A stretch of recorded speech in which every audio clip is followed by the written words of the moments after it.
looking on high, and you open the way for the world to live again. Hallelujah, for all you've done. Well, you lived, you died, and you rose again on high, and you opened the way for the world to live again.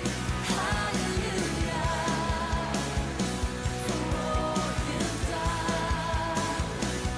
Hallelujah, for all you've done. Hallelujah, for all you've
God is able, and He will never fail.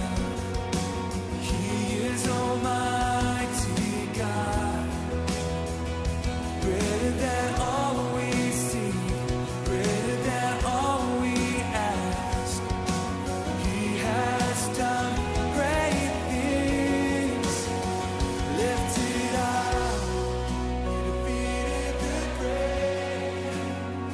Raised to life, our God is able. In His name, we overcome. For the Lord, our God is able.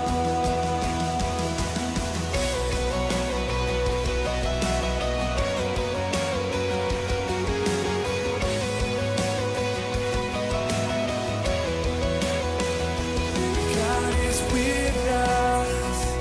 God is on our side. He will make a way. Far above all we know, far above all we hope.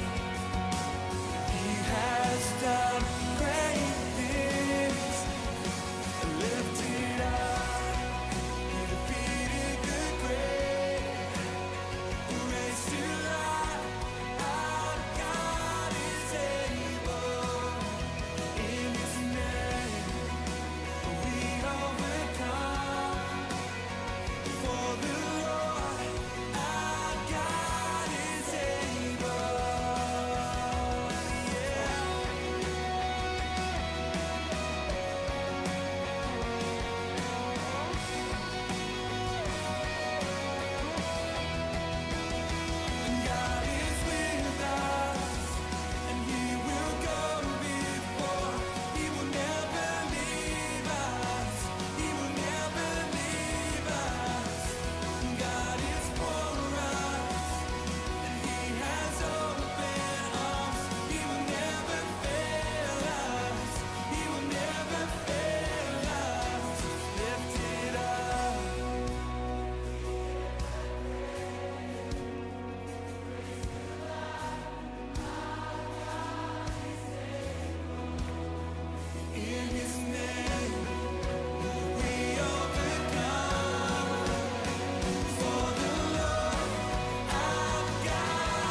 morning and welcome to the King's Report this Monday, September 18th, 2017.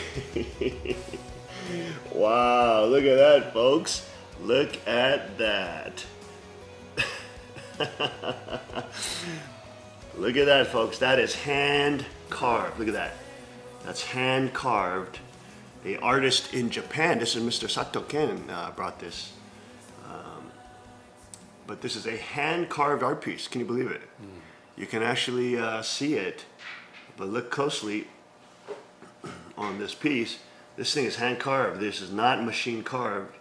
You can see actually there's little hand-carved disparities between the thicknesses here, little imperfections, which like right here, for example, which you can see it's actually hand-carved.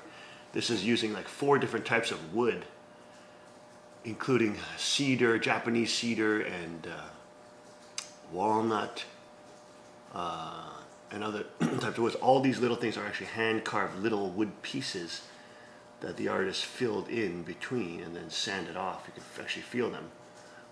They're little plugs, basically. Okay, now pull out again. Absolutely gorgeous. That's a hand. I don't know how many hours went into that, but that is a tremendous piece of art done by hand. So thank you, Mr. Sato Ken, for that beautiful art piece. We'll be hanging that up here too. But very, very beautiful, gorgeous, gorgeous. Today is the 8th year of Chungi, 7th month and 28th day by the heavenly calendar. Let's go first for our AccuWeather forecast. Tim. Okay, it's 60 degrees outside this morning, and we're getting up to 78 degrees. It's so nice outside. Yes, it's a little bit still above average temperature, so we're still getting some of that, that tropical air down from south because of the hurricanes. And Hurricane Jose, or it will still be Hurricane Jose, tomorrow will affect our weather. We'll have a couple of showers and a little bit stronger wind. Not much though, maybe 17 miles an hour, steady winds. And then it's interesting as 923 comes. There's so many hurricanes. Yes, well, just one after another. Boom, boom, boom, boom. Maria now. We're down to M. They go by alphabetical order, and Maria just formed out in the Atlantic. To see where that goes.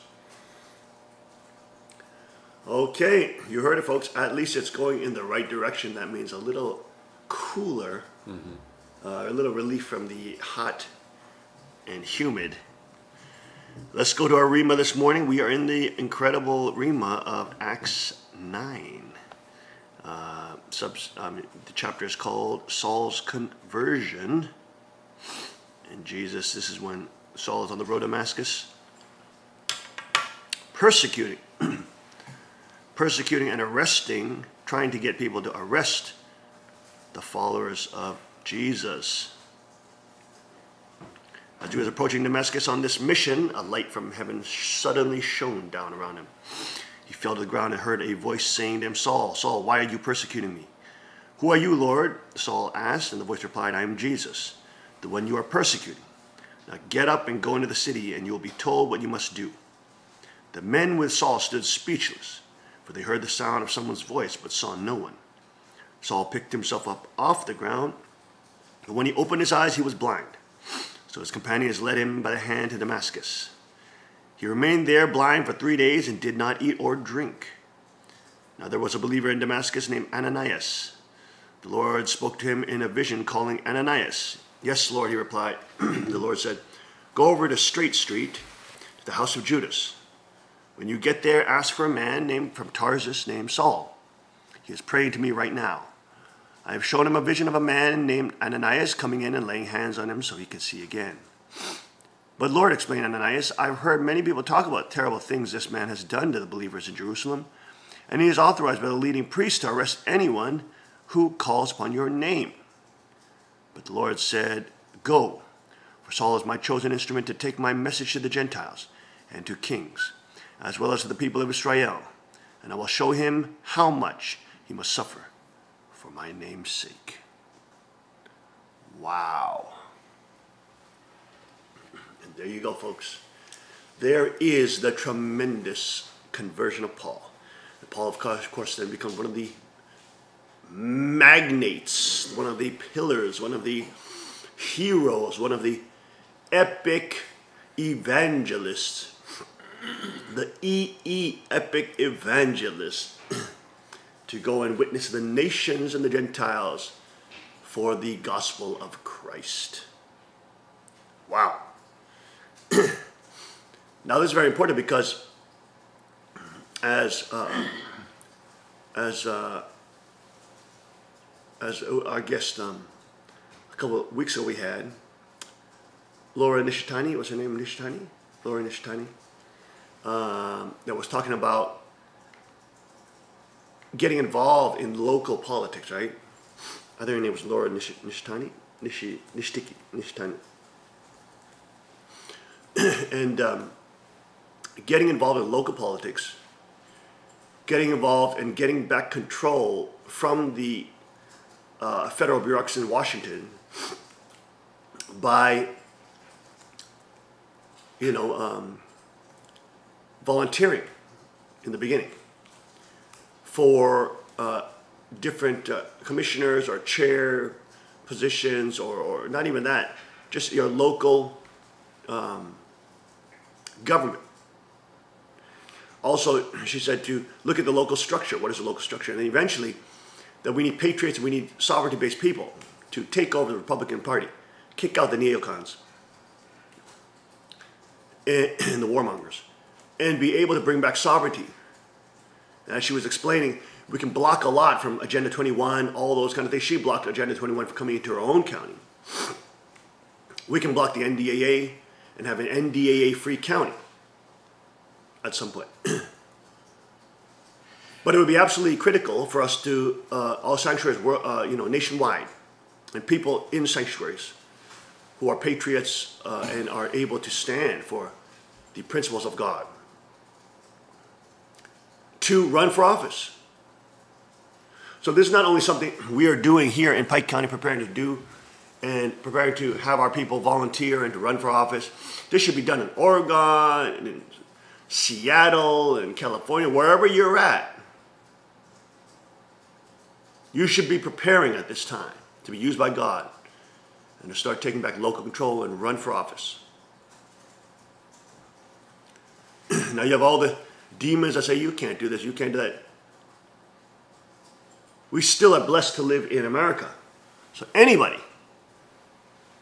whether rich, poor, or young or old, depending on the state, of course, there are certain age limits, can run for office. And you don't have to run for mayor or city hall or governor at, after first shebang. You want to run at the local level. You want to run for local governance. You want to run for local chair. You want to run for, local supervisor. Eventually getting the county chair's position, etc. And then you bring in the principles of Chaniyagu, the principles of deregulation, the principles of lowering tax.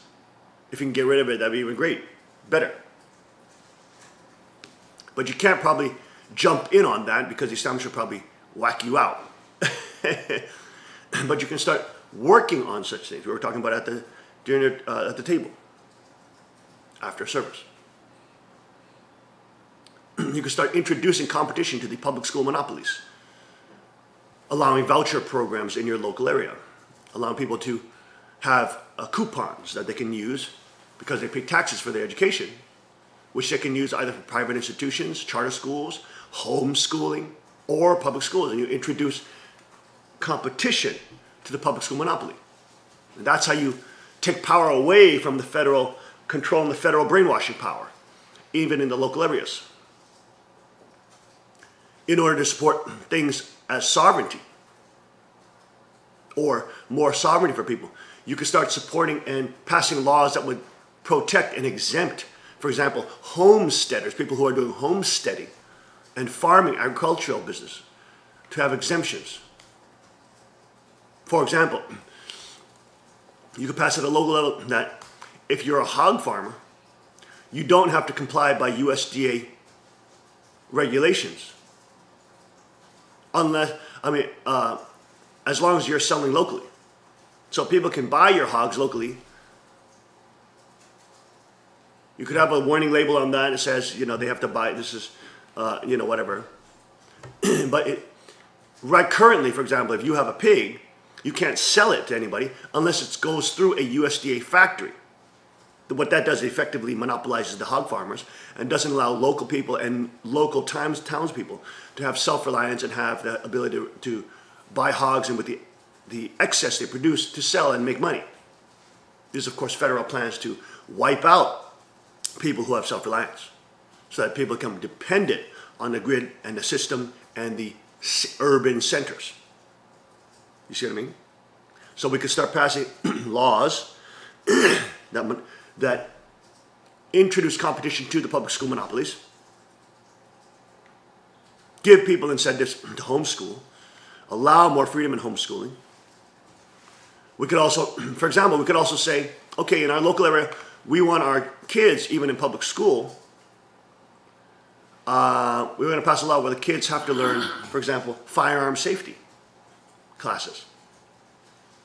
Okay? Or all the children have to learn basic Brazilian Jiu-Jitsu.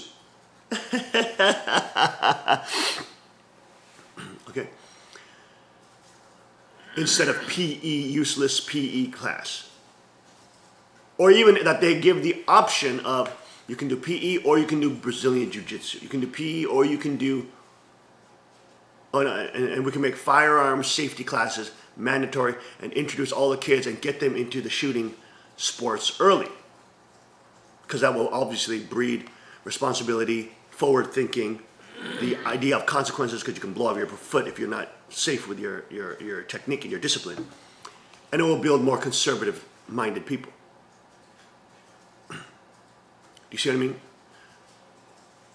We can start introducing things that are beneficial towards carpenters, beneficial to blue-collar workers, beneficial towards agricultural homesteaders. And by doing that, that voter base can be strengthened. And for the first time, be liberated from the shackles of the monopolies of the big agricultural companies, big agra, big factories, big USD farms, big everything regulated. We can slowly get rid of certification processes. And for example, for people on farms, they could be legally allowed to set up a farm stand at their property. You see what I'm saying? And basically start a business there without any paper or without any regulation. And this is the way you introduce sovereignty into your local area and allow Chanigu culture to start taking over and having dominion.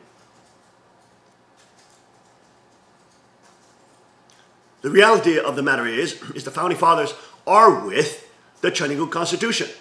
Because the Founding Fathers are rolling in their graves seeing this deep state trying to kill Trump and seeing this deep state that Obama built $20 trillion in debt.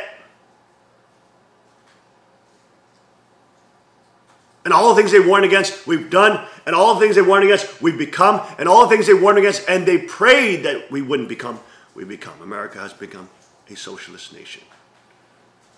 A deep state bureaucracy, super elite class, oligarchy which rules over us. So the Founding Fathers in heaven, the spirit world, are no longer with the socialist America that it has become. The banker-controlled, international banker conglomerate, politicians bought off, owned by Soros and Rothschild Group, pedophile rings running Washington, D.C. This is not what the Founding Fathers intended. And of course, there's no way to reset this. No way to reset it unless with a violent civil war. The only way to start resetting this is to bring not only the American Constitution back, but the principles of the Chanigu Constitution back. And to implement them in places of sovereignty that we can. Which of course the American Founding Fathers will be applauding. We even have the spiritual message of George Washington. We know from the spirit world he's applauding True Father. We know from the spirit world he's working with those in sovereignty and the second king and the Chinese Constitution. Because it would be their dream to see the Chinese Constitution. Because they're all Christians. They wanted to see the Lord of Second Advent. They want to see his kingship. They want to see his millennial reign. They're all Christians.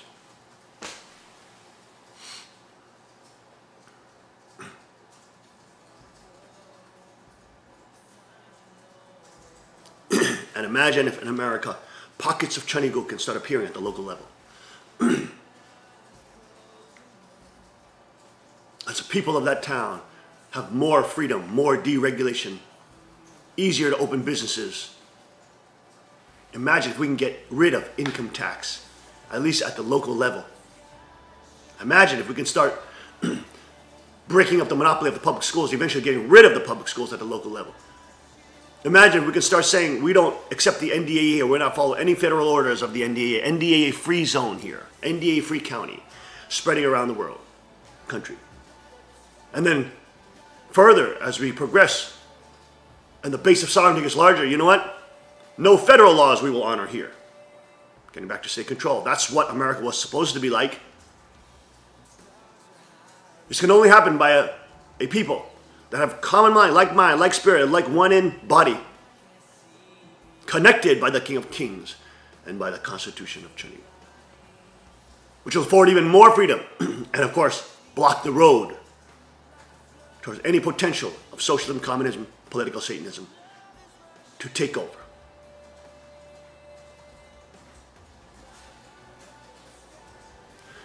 We don't know what will happen as 923 comes and economic collapse is on the horizon and the potential of great wars and destruction are looming ahead.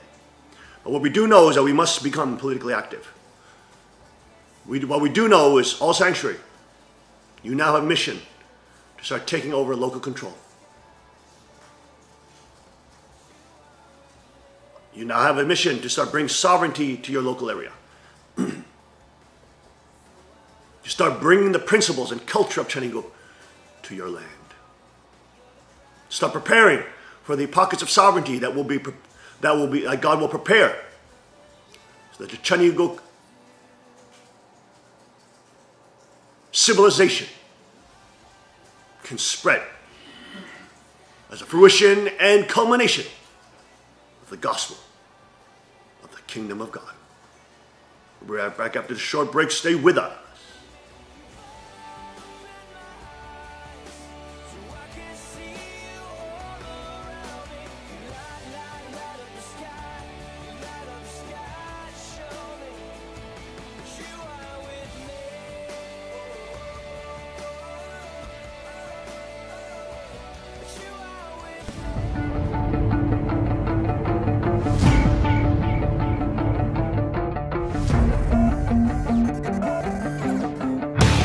I'm down here at the range today. I just learned a new technique from the father of the .44 Magnum, Elmer Keith, which is called shooting out of the notch, which allows you to make really long distance shots and still have an extremely precise sight picture. So I brought my CW9 car down, and with this little gun, we're gonna shoot this little munchkin at 200 yards up in the hills, applying this technique, and hopefully we'll make the shot.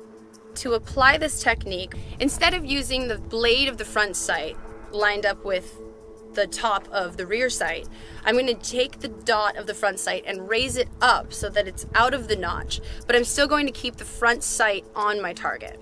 Bringing that front sight up like that is going to compensate for the bullet drop over that excessively long distance with just this little gun. So if applied right, we should be making contact. Let's see how it goes.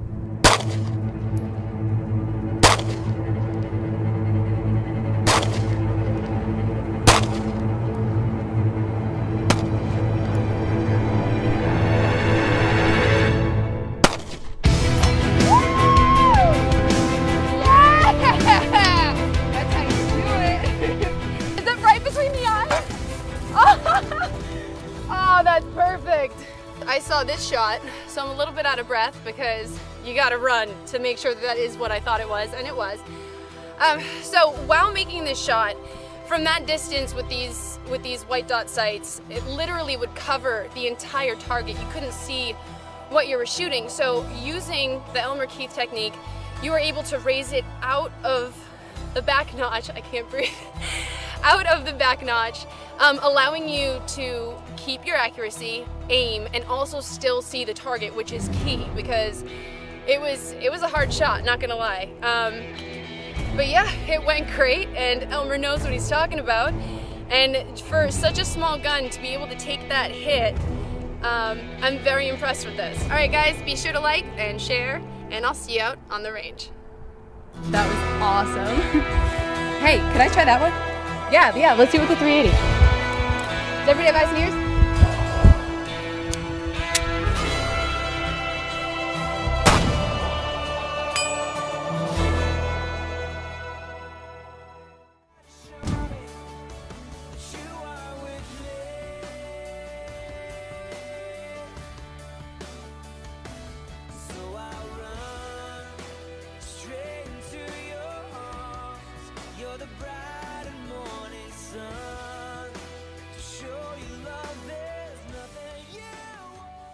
We are back. Welcome back to the King's Report this Monday, September 18th, 2017. I'm your host, Hyung Sean Moon, the second king of Chanilguk. And as we were discussing about taking back local control, this is Louis Taneshiki. Louis Taneshiki. And she was explaining this to us and how important this. She did this in Blair County. But how important it is for our sanctuary brothers now to activate it. We now have, for the first time, clear positions on all political issues. And we have a clear political, strategy. Of course, this is, running as a Republican has the greatest chance of success. And taking back local control, getting the neocons voted out, because they're the ones that actually are in bed with the Democrats. They're the ones that want actually a bigger government, raise taxes, all that. They just don't say they do. They're just very deceitful and deceptive. And of course, they're the ones who want warmongering as well. And more federal control here in the local areas. So those neocons need to be defeated. So one must volunteer for the local governance positions. Just go in there and volunteer. Start volunteering. This is an excellent condition for all the sanctuary brothers and sisters who are awake to do, especially with 9/23 coming up. This is a very important step towards allowing God to choose the places of sovereignty to succeed. So we have to do our 5% here. Getting activated and taking just volunteering once a week, a couple of days a week, whenever you have time. Slowly getting to know the people, getting to know who is a neocon, who is not a neocon, allying with them, building friendships and networks, and then slowly running at some point for those positions. Louis Taneshika was telling us how people don't realize how much power the county chair has. Eventually, all our people need to be county chairmen and chair and women and law enforcement sheriffs and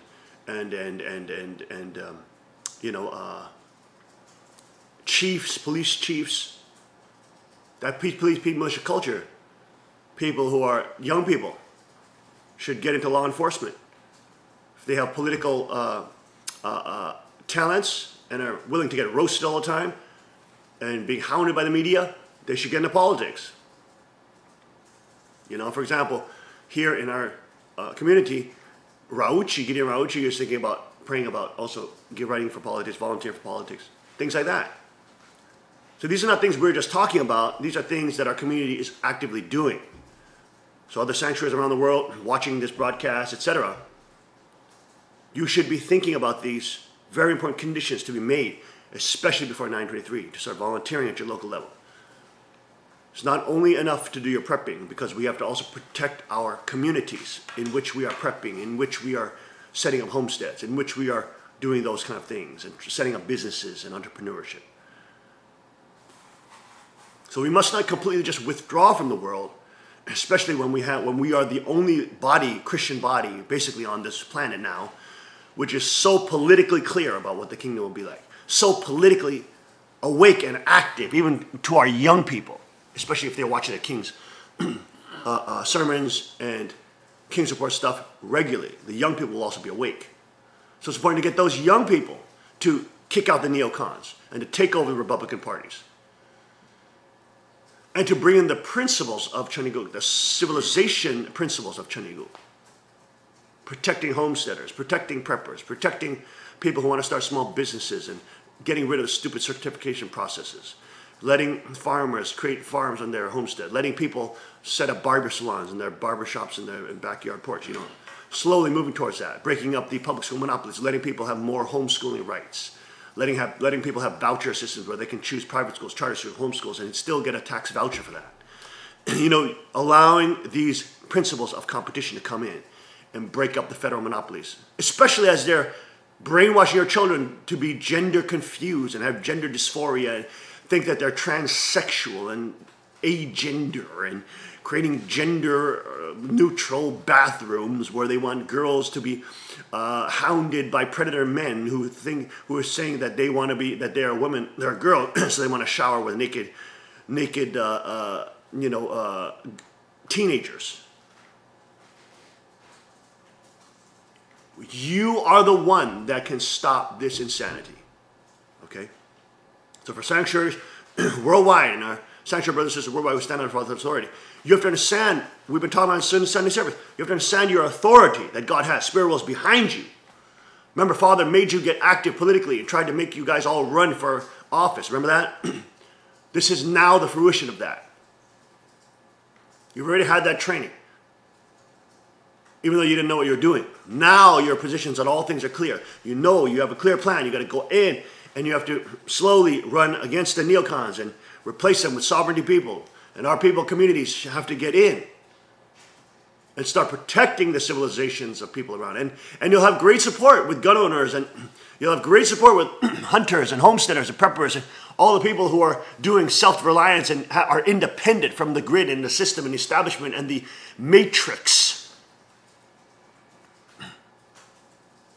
And that is how you multiply goodness and multiply Chaniguk civilization and multiply the blessings of Chaniguk.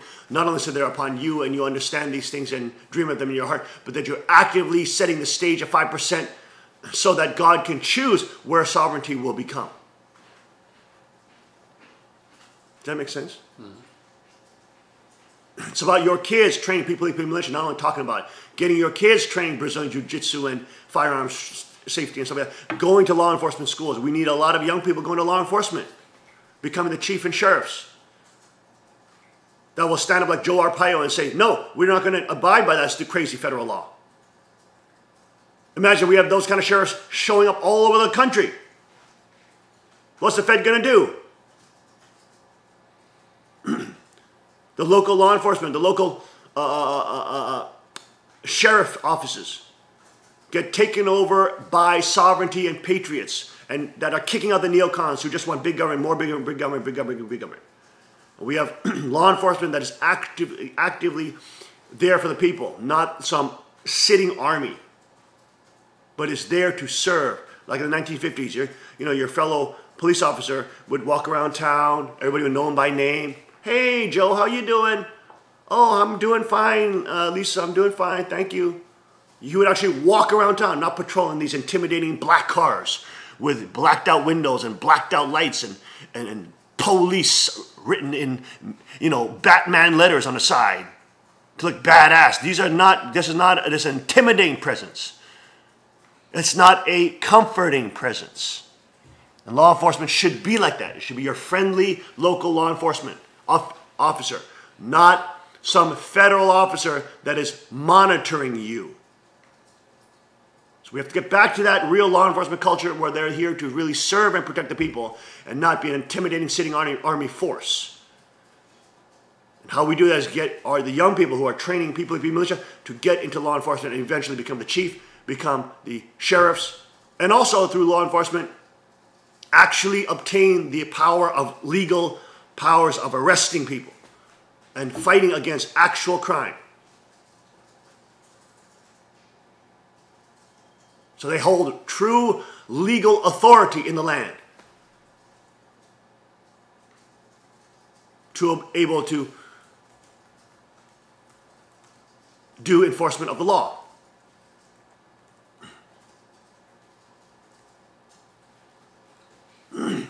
And of course, they hold and they can work through that rank, and that can be a great thing on their resume for if they want to do politics 10 years, 20 years down the road. They want to be mayor, they want to be governor. Always having law enforcement credibility is a huge benefit. As a law enforcement agents, as our young people get in there and become, you know, sergeants and lieutenants and combat trainers and firearms instructors for the police force, then they can also share the principles of sovereignty, share the principles of Chanigo culture, Kingdom of God culture, the gospel of the kingdom.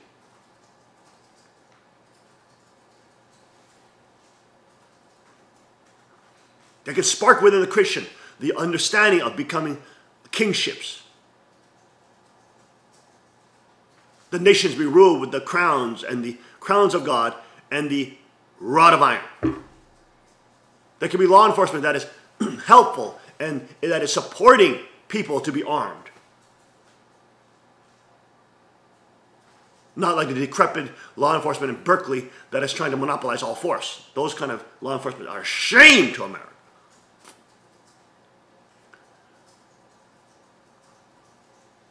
But young people, you must start thinking about getting into politics or law enforcement. You have to have a career path, especially if you're getting blessed anyways. No girl's going to even look at you if you don't have a career path. And we still live in a country where law enforcement is really worshipped, you know, by people who really, truly respect you if you have a law enforcement background. And if you've done peace, police, militia training, you're already doing so much more training in combat than many law enforcement people who start law enforcement. You're already so much ahead of them. And trust me, there's a lot of people wimpier than you that are getting to law enforcement. It's just in your mind, you're intimidated, that's all. But there's a lot of people who are wimpy, but then they become strong through law enforcement training. And you're plenty strong to do it, especially if you're doing people, militia training with the king. And if you're a guy or a girl, it's important to have some kind of career path, especially if you're a guy, because you have to be the head of the household. And a girl's not going to be interested in you if you don't have any career path. Preparing for a blessing. But if you're moving to law enforcement and you know after law enforcement, I want to be the chief or I want to be the sheriff, and after that I want to run for politics, I want to be the mayor and governor of Pennsylvania, you see what I'm saying? Or whatever state you're in, then you have a career path. Then a girl can be attracted to you because she'll feel some security.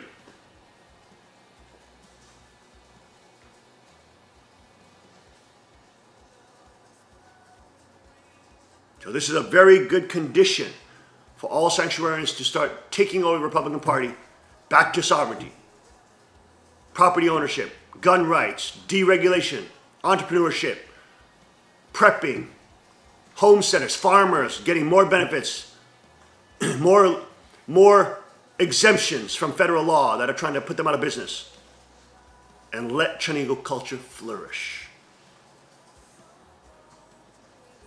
You got to take back the country from the local level.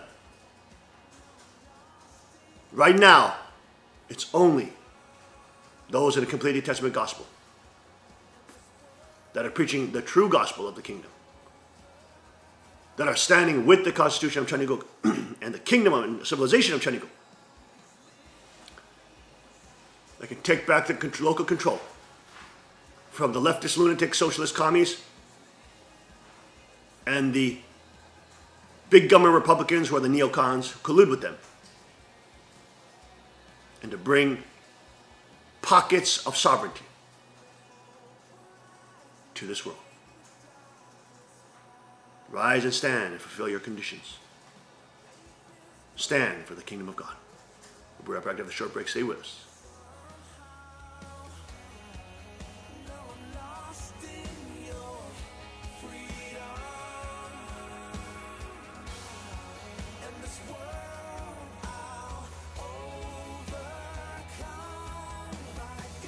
Not dead, he's surely alive. He's living on the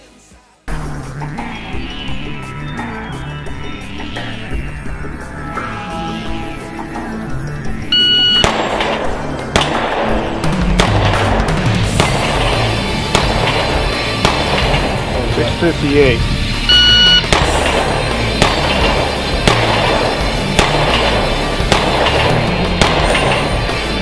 614.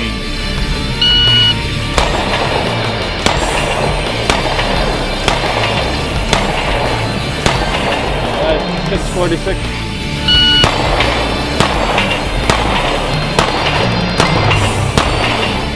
Time 471. Hello folks, I'm Justin Moon, the president of Carr Firearms Group, and today I've got the PM40 with True Glow night sights, and look at that, Magna porting. Look at that porting on that. This is our standard PM40 with the day sights, but now this model with the Magna porting and the True Glow night sights. What a difference.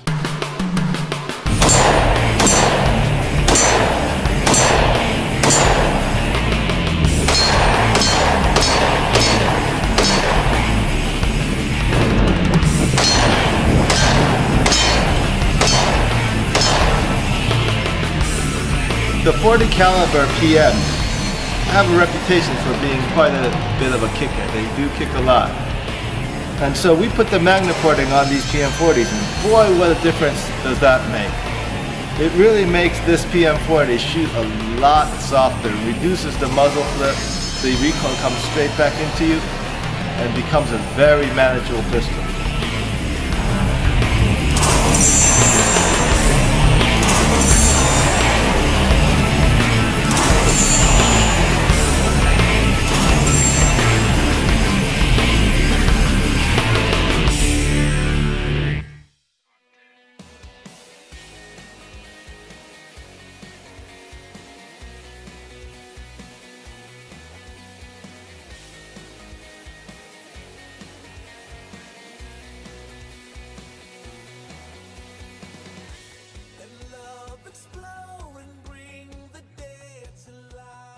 We are back. Welcome back to the King's Report.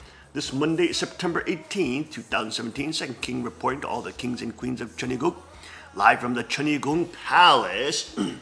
I'm telling you, you always always asking me how do we help and support you. This is how you do it. By bringing actual sovereignty to your counties and people. How do you do that? Yes, okay, you can run around street witnessing and you can do this kind of stuff, but the best way to do that is taking back local control from the centralists and the political Satanists. That's the best way. And as you grow in clout, as you start as a volunteer and then an assistant, then a supervisor, then then an assistant to a supervisor, and then maybe a supervisor, then a county, this or that, co-chair and a chair, or whatever, you are then spreading Cheongguk civilization to other people, protecting them in their property rights, in their gun sovereignty, in their, freedom from federal laws, oppressive federal laws, deregulating so they can start business quickly, getting rid of taxes slowly, getting rid of the brainwashing camps, which are the public education camps. You know, you will be helping work on all these fronts and letting people truly be free. And they're going to wonder why. Why do you have such a drive for this stuff? Well, number one, you believe in God.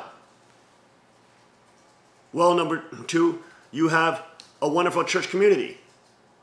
And number three, you are a complete Testament Christian. Meaning, you are not there just to be a spiritual Christian.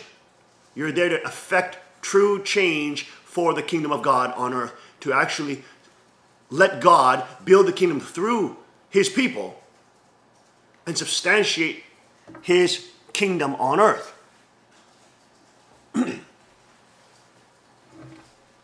You know, even Gideon was saying, he was like, yeah, it's like, I may run for office and I'll be in my tiny home and I'll be like homesteading and I'll be like, vote for me, I'm Gideon Rauchi. I'm a homesteader and a tiny home owner. Whatever. But you are protecting people who are independent and self-reliant. You're protecting their freedom to be self-reliant.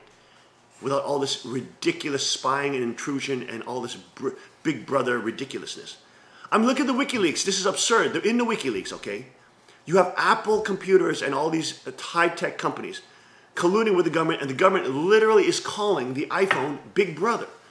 It's literally calling your handphone Big Brother. You know that's from 1984, George Orwell, right? Where the surveillance state is called Big Brother. They're literally calling the iPhone and your iTablets Big Brother in their communications with each other and federal bureaucracies with these companies. They know what they're doing. Do you understand that? They're calling it Big Brother, and they're laughing at you as you allow yourself to be surveilled, because it's literally the device that is watching, listening, and recording you. But that's how they would treat slaves, not owners. We can't do that to them, but they can do it to us, which means we are slaves. They can have instruments that they can control, which can record you, which can create audio files on you, can get access to all your pictures and photos and where you've been, and places and all that stuff. They can even enter in with the honeypot project and then get it and put stuff onto your computer to frame you. That's how much power they have with your internet devices. Do you understand?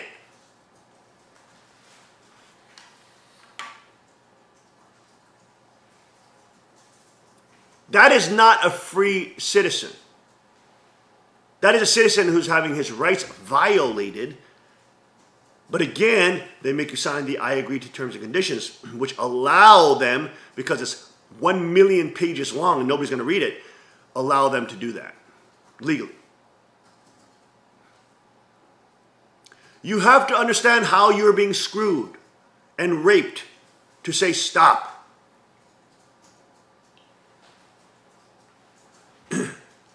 So how do you help the second king? Obviously, there's many ways. But at this time, this is a red alert, high emergency time. Coming up on 923 and mid-trib. And more persecution towards sovereignty people, especially Christians and those with Christ, those in Christ. So you are the guardian. Not only talk, I'm not just telling you to give you these kind of things during service and for years and years just to give you pep talks and make you feel good about yourself. You are called to be the guardian of your counties and civilization. You are called to be the ones who are raised by the King of Kings. Trained by him. And sure, you may not be perfect, you may not have all the experience, but you can begin by volunteering. You can begin by starting to sign up for law enforcement if you're a younger person. You can begin by making your way and entrance into there so you can actually make a difference and have the authority to do so and be an actual guardian using legal authority to protect your hometowns and counties. And the more and more sanctuarians do that, standing for sovereignty, then God can use us to create pockets of sovereignty and safety all around the country and, of course, around the world.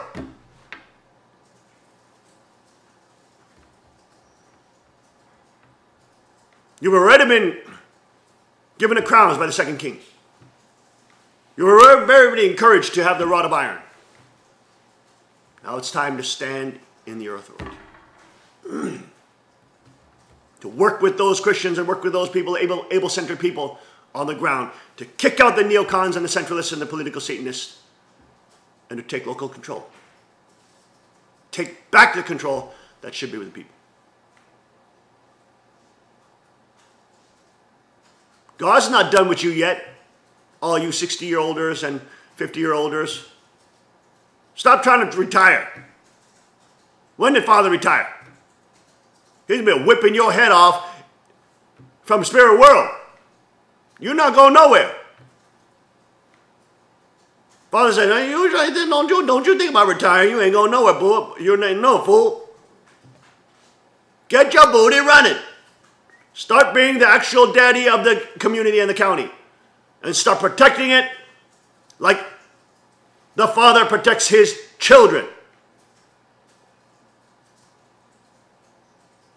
Does that make sense? It does. So those areas we must focus on.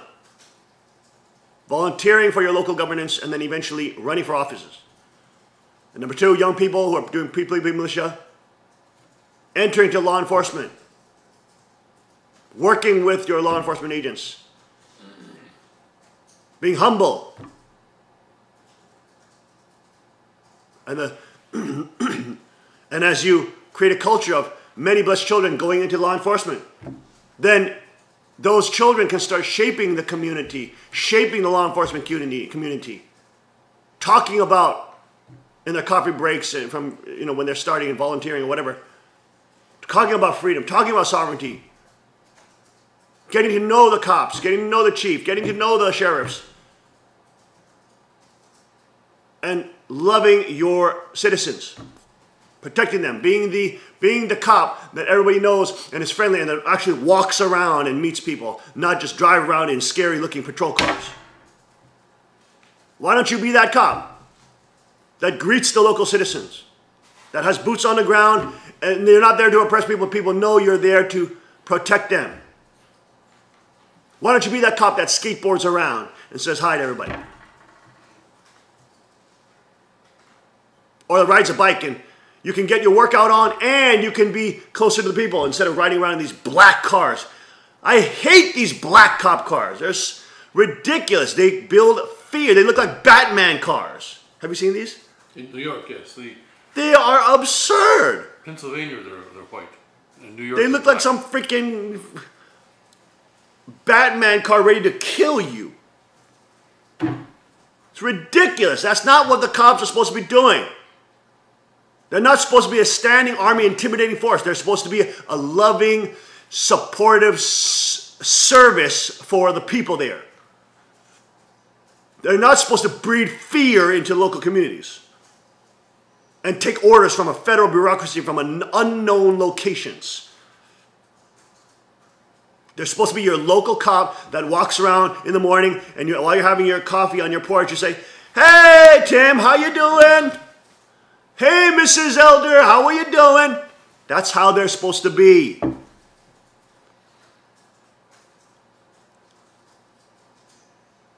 We got to get back to that, folks.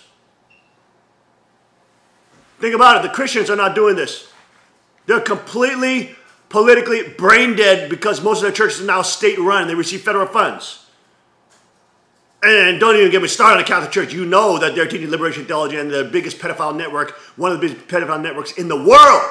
The second deputy pope, basically the vice pope, is now in Australia being sued and tried for child trafficking. You understand? This goes up to the very top.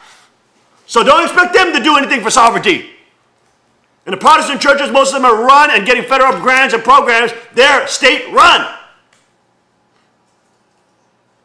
The only people that can stand up at this end time is those who stand with the Lord of Second Advent and Christ. We're the only ones with such clear political activism, such clear political ideology, and such clear political positions that are even more sovereignty-based than the U.S. Constitution. We're the only ones. How do you think Sharia law starts getting implemented in all these little places all over the world? They start taking local control. And spiritualized Christians cannot do anything about it. Because you even have pastors saying, don't go into politics, it's not biblical.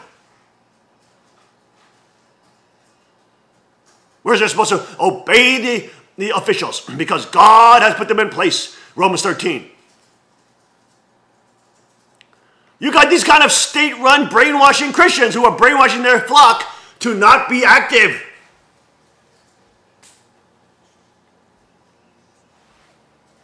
We're the only one with a strong political, actual constitution ideology that is in Christ, that all the founding fathers are behind.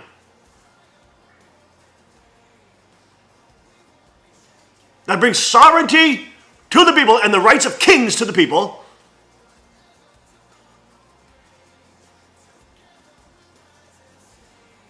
basically, I hate to, I know I'm not trying to give you an ego trip or something, but we're the only ones who can do it.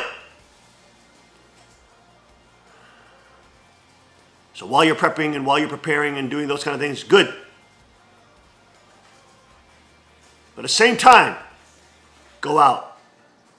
Not only to sell flowers and fundraise, go out and volunteer for your local ordinances, governments, and start getting into those seats so you can bring guardianship, sovereignty, and freedom, Chunigo culture, to your hometown. Don't forget law enforcement as well, young people. We'll be right back after the short break. Stay with us!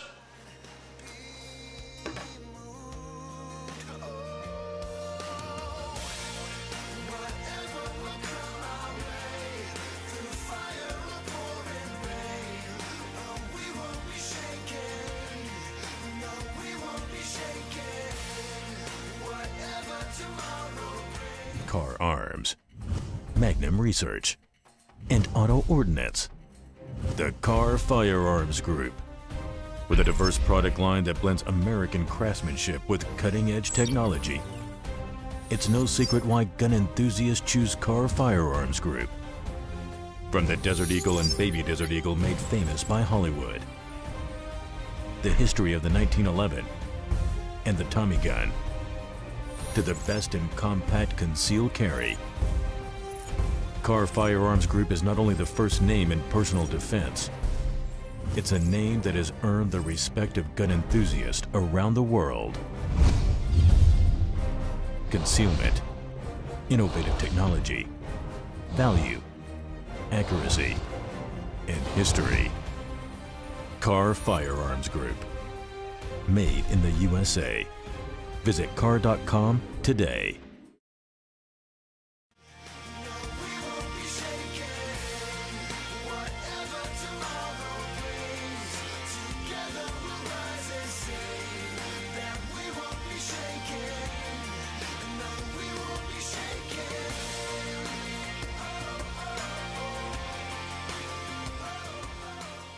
And we are back. Welcome back to the King's Report this Monday, September 18th, 2017. I'm your host, Hyungjin Sean Moon, second king of Chunilguk. So let's keep these things in mind as we look at this new video on The Economist. Let's take a look. When will America finally wake up? The borrower is the servant of the lender, and we now have a colossal $20 trillion chain around our collective ankles. We have willingly enslaved ourselves, our children, and our grandchildren, and yet our addiction is so insatiable that we continue to add more than $100 million to our debt load every single hour of every single day. Did you hear that? $100 million every hour. We are going into debt. $100 million every hour. That means during the broadcast of the King's Report, we have gone $300 million more in debt. That is crazy of every hour, even when people are sleeping. You know, when you're sleeping, we're going like $800 million in debt. Every day. Can you understand how ridiculous that is? This is why the federal bureaucracies want this big government, because they want to continue to steal. Look at all this stuff. U.S. national debt. Debt per citizen.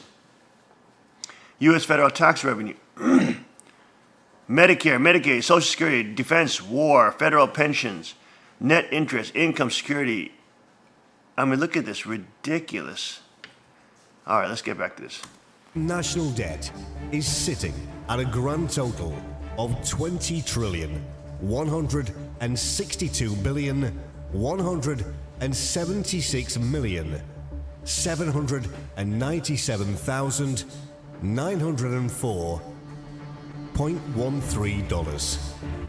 At this moment, But now that the debt ceiling has been lifted, that number is expected to shoot up very rapidly towards $21 trillion by the end of the year. The national debt has been held down by accounting tricks to keep it under the debt limit for many months. But every time this has happened before... Oh boy, there we go. There's an advertisement. Password? Jackson. We're gonna pass by this advertisement because this is a very interesting video. Here you go. Let's get back to We've this. seen the national debt absolutely explode back to projected levels once the debt ceiling was raised. But very few of our leaders in Washington seem to care that we are in the process of Look at that. committing Ever since national those suicide. Carter, look at that, just There is no skyrocketing possible up. way that And look at we will be Obama, able look to at Bush, continue but to look at be the Obama, most look how much he powerful pushed it up. economy on the planet He doubled if we it. continue down this road. During Obama's 8 years in the White House, we added more than $9 trillion to the national debt. See, Republicans, Democrats, the same That stupid stuff. certainly improves It's the things same in two-party short duopoly. term. They do the same Because crap if we could go over back and over. Take $9 trillion out of the economy over the past 8 years. Do you understand? If you're in debt, you're a slave. If somebody gave you money and now you're in debt to them, you literally, everything you do now, work for them. Everything you do, any money you raise is theirs. When will America learn that the ones who borrow money are the slaves? The lenders are the owners. This is why debt is so dangerous. This is why we don't want our young people to get in debt. And we're going to be starting to build tiny palaces, Tim. Did you hear about this? Yes, I did. Tactical tiny palaces. Tactical. Yes, tactical, because you need sovereignty. And every king and queen needs their rod of iron. Okay? So the tiny houses movement is so hippie and so leftist. But they don't, it's going to be taken over by the tiny palace movement, which are sovereignty based. Okay? That have also beautiful designs, cute designs of tiny homes, but they're tiny palaces, okay? They're places where a king and queen resides that are small. That's their starting point, okay? So it has a place near your bed probably that you can store your rod of iron AR-15. And down near the kitchen, you have access to a pistol or small arms or stuff like that, you know what I'm saying? Even one area which is reinforced with ceramic tiles and different type of foam padding that will actually make it resistant to firearms. Okay, so have one area that actually is more like bulletproof, more bulletproof than other areas. Isn't that interesting? So that you can actually have this concept of defending your home as well. You see? So it has both the crowns and the rod of iron. And really the tactical community has not branched off into tiny home community. So these will be wonderful little tiny homes that also have a tack aspect, and they're basically tactical palaces. Isn't that cool? Just be careful, of course, when you're traveling state lines. Make sure you know your gun laws, etc. But in any case, this is a great way to get around all these stupid legal loopholes for young people. So because basically it'll be categorized as an RV, but they'll have a living space for their, when they get blessed and they get launched into the atmosphere. You know, and they, of course, build their home themselves. They, as the spouse, let's get, we can get blessed, builds that thing and launches with that home that they've built. And of course, people in the community can also, younger people in the community can help them so that they get the experience to build their own when they get, so we can create that kind of program, you know, where the kids, once we have a nice template, the kids, as a blessing training, part of their blessing preparation is to actually build a tiny home together as a condition, a good condition to do. Wouldn't that be wonderful? Yeah. So they can actually be launched, and we have a template, we have all the stuff ready to go. But not just, you know, they can buy it obviously, but it's better for them to build it, to get those labor equity inside there, and invest in their tiny palace, right? It's also that tiny palace movement as well, okay? But look at this graph, look at that graph. Look at that. Even during the Reagan years, look at that. He's increasing national debt, increasing national debt. Bush, Clinton, increasing. Bush doesn't more, and then Obama. Look at that. Look at that. The angle on it just keeps going up and up, higher and higher. So we are just at a ridiculously death low, suicidal level of debt, and it's going to crash. How many times have I been telling you, folks? It's going to crash. There's no way around it. You can't be $21 trillion indebted to somebody and not get away with it. You can't. Let's get back to the video. He would be in an absolutely nightmarish economic depression at this moment. But even with all of this borrowing and spending, our economy has still only grown at an average rate of just 1.33% a year over the last 10 years. And by going into so much debt, we are literally destroying the future for our children and our grandchildren. What we are doing to them is beyond criminal, and people should be going to prison over this. But instead, we just keep rewarding these Congress critters by sending the same cast of characters back to Washington over and over again. Are we insane? The feds are now projecting that the official yearly budget deficit will reach $1.4 trillion by 2027. Of course, federal projections always end up being far more optimistic than reality. And we are already spending about $500 billion a year just on the interest on the national debt. And by 2027, that number is projected to jump to $760 billion a year. This is on interest. On interest. And yet we just can't control ourselves. The government continues to throw around money as if there is no tomorrow. And our tax dollars are being wasted on some of the most ridiculous things imaginable. Watch this. For instance, look at this. The US military is spending $42 million each year on Viagra. On Viagra! What the hell is the military doing? Must stop it right now. Freaking Viagra! $42 million of tax money, and transgender service like $8.5 million for sex changes. What the freak are they doing? This is why federal bureaucracies can get away with so much stealing, wasting on frivolous, ridiculous things.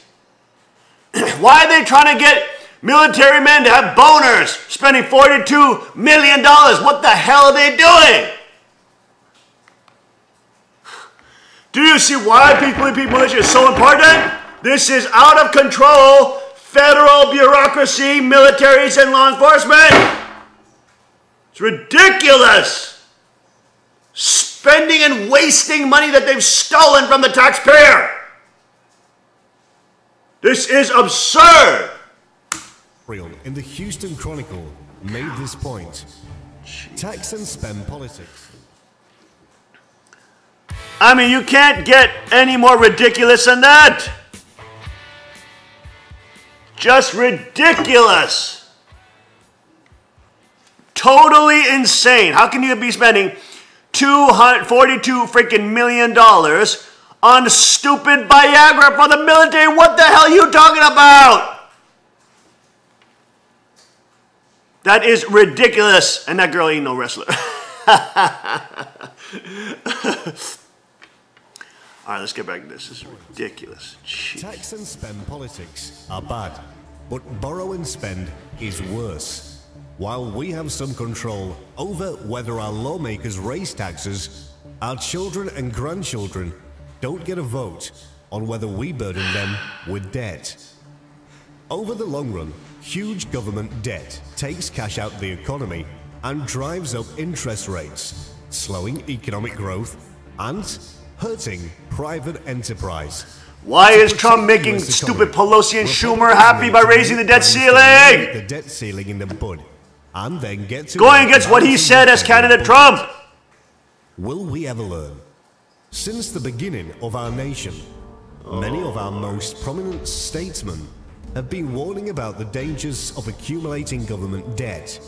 For example, During his farewell address, President George Washington instructed the country to avoid the accumulation of debt not only by shunning occasions of expense, but by vigorous exertions to discharge the debts. The Founding Fathers are rolling in their graves, seeing the state of America now.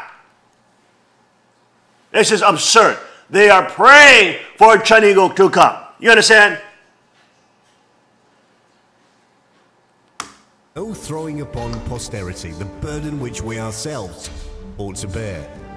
And Thomas Jefferson famously said that he wished he could have added one more amendment to the US Constitution, which would have banned government borrowing.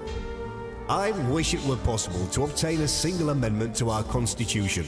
I would be willing to depend on that alone for the reduction of the administration of our government to the genuine principles of its Constitution.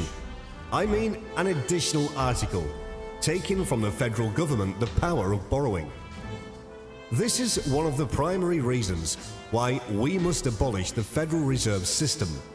The Federal Reserve was actually designed to create a government debt spiral from which we could never... It's a private bank. It's not federal. It's a private bank. The size of our national debt has gotten more than 5,000 times larger since the year 1913. And we have never Look going at to that! permanently solve our national Look debt at problem that until debt we get rid increase. of the Fed. Jeez. Most Oh my Americans don't gosh. realize this. That's but the path that we are ridiculous. going on is not sustainable by any definition. Oh my gosh, that's Debt levels are ridiculous. growing Look at that. much faster than GDP, and that is a recipe for disaster. We are living in the greatest debt bubble in history of the world. In 1980, total government and personal debt in the United States was just over the $3 trillion mark. But today, it has surpassed $41 trillion. That means that it has increased by almost 14 times since Ronald Reagan was first elected president. I am searching for words to describe. This is a nice breakdown of how this is happening, and especially how dangerous the debt load is.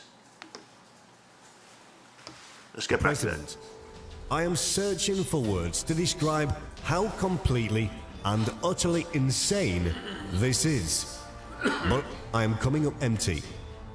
We are slowly but surely committing national suicide, and yet most Americans don't even understand what is happening. According to 720 Global, total government debt plus total personal debt in the United States was just over $3 trillion in 1980. That broke down to $38,552 per household, and that figure represented 79% of median household income at the time. Today, total government debt plus total personal debt in the United States has blown past the $41 trillion mark. When you break that down, it comes to $329,961.34. What that means is you young people, each one of you, you owe already, you didn't borrow anything, but you already owe $329,961.34. You owe that much, thanks to your federal government. That's how much debt you already have. Because these stupid politicians borrowed on your behalf. You owe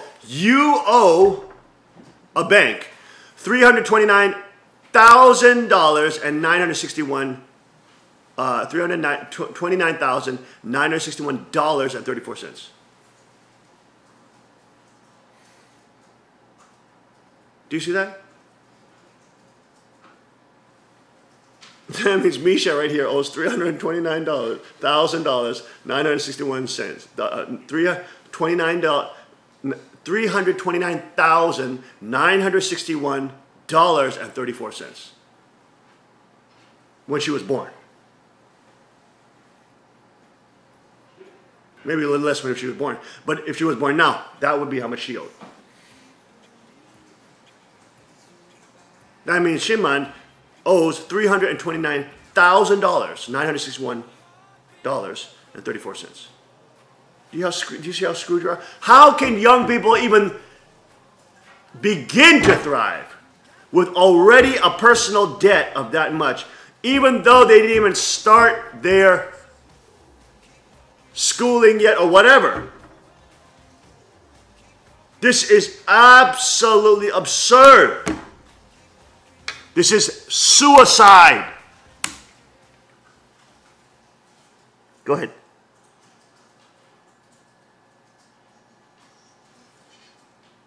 Where's the audio on that?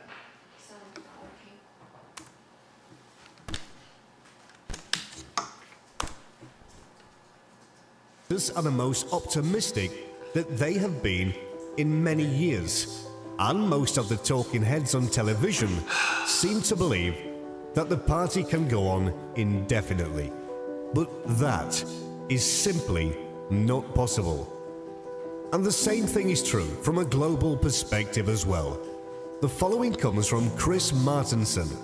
First, our entire economic model, which dependent on borrowing at a faster rate than income, GDP grows, is something that simply cannot be maintained at its current rate or level. Check. Second, depleting species, soils, and aquifers are all widely unsustainable practices that are accelerating. Check. Last and most glaring of all, the world's leadership, and we use that term very loosely, continues to insist on adhering to the indefensible idea that infinite growth on a finite planet is possible. Checkmate. The clock is ticking, and disaster awaits at the end of this road. Will somebody please do something? Volunteer for your local governments. Younger people, get into law enforcement. We'll be right back.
fall. Come shake the ground with the sound of revival. Let heaven roar and fire fall. Come shake the ground with the sound of revival. Let heaven roar and fire fall. Come shake the ground with the sound of revival. Our God's not dead, he's surely alive. He's living on the inside, roaring like a lion. God's not dead, he's surely alive. He's living on the inside, roaring like a lion. God's not dead, he's surely alive. He's living on the inside, roaring like a lion. God's not dead, he's surely alive. He's living on the inside, roaring like a lion. He's roaring, he's roaring like a lion. He's roaring, he's roaring, he's roaring like a lion, roaring like a lion.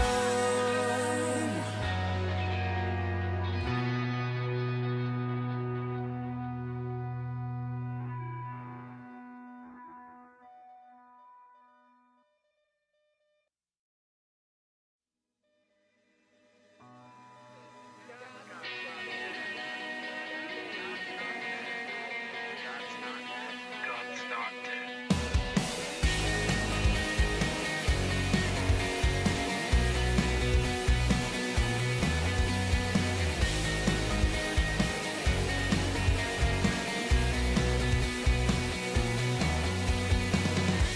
Let love explode and bring the dead to life. A love so bold to see a revolution somehow.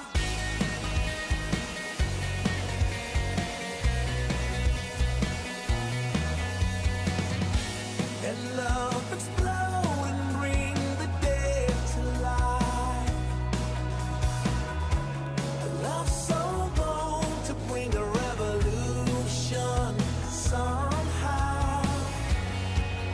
Now I'm lost in your freedom,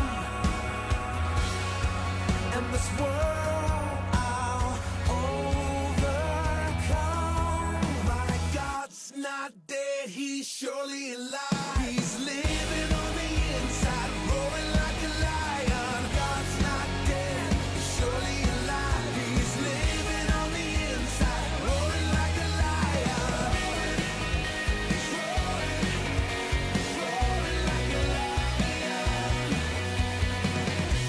Let hope arise and make the darkness hide.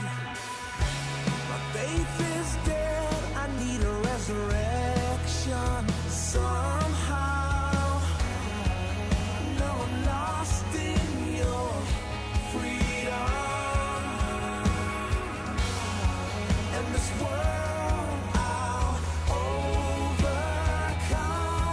My God's not dead, he's surely alive. He's living on the inside, roaring like a lion. God's not dead, he's surely alive. He's living on the inside, roaring like a lion. He's roaring, he's roaring like a lion. He's roaring, he's roaring. Let heaven roar and fire fall. Come shake the ground with the sound of revival. Let heaven roar and fire fall. Come shake the ground with the sound of revival. Let heaven roar and fire fall. Come shake the ground with the sound of revival. Our God's not He's living on the inside, roaring like a lion. God's not dead, he's surely alive. He's living on the inside, roaring like a lion. God's not dead, he's surely alive. He's living on the inside, roaring like a lion. God's not dead, he's surely alive. He's living on the inside, roaring like a lion.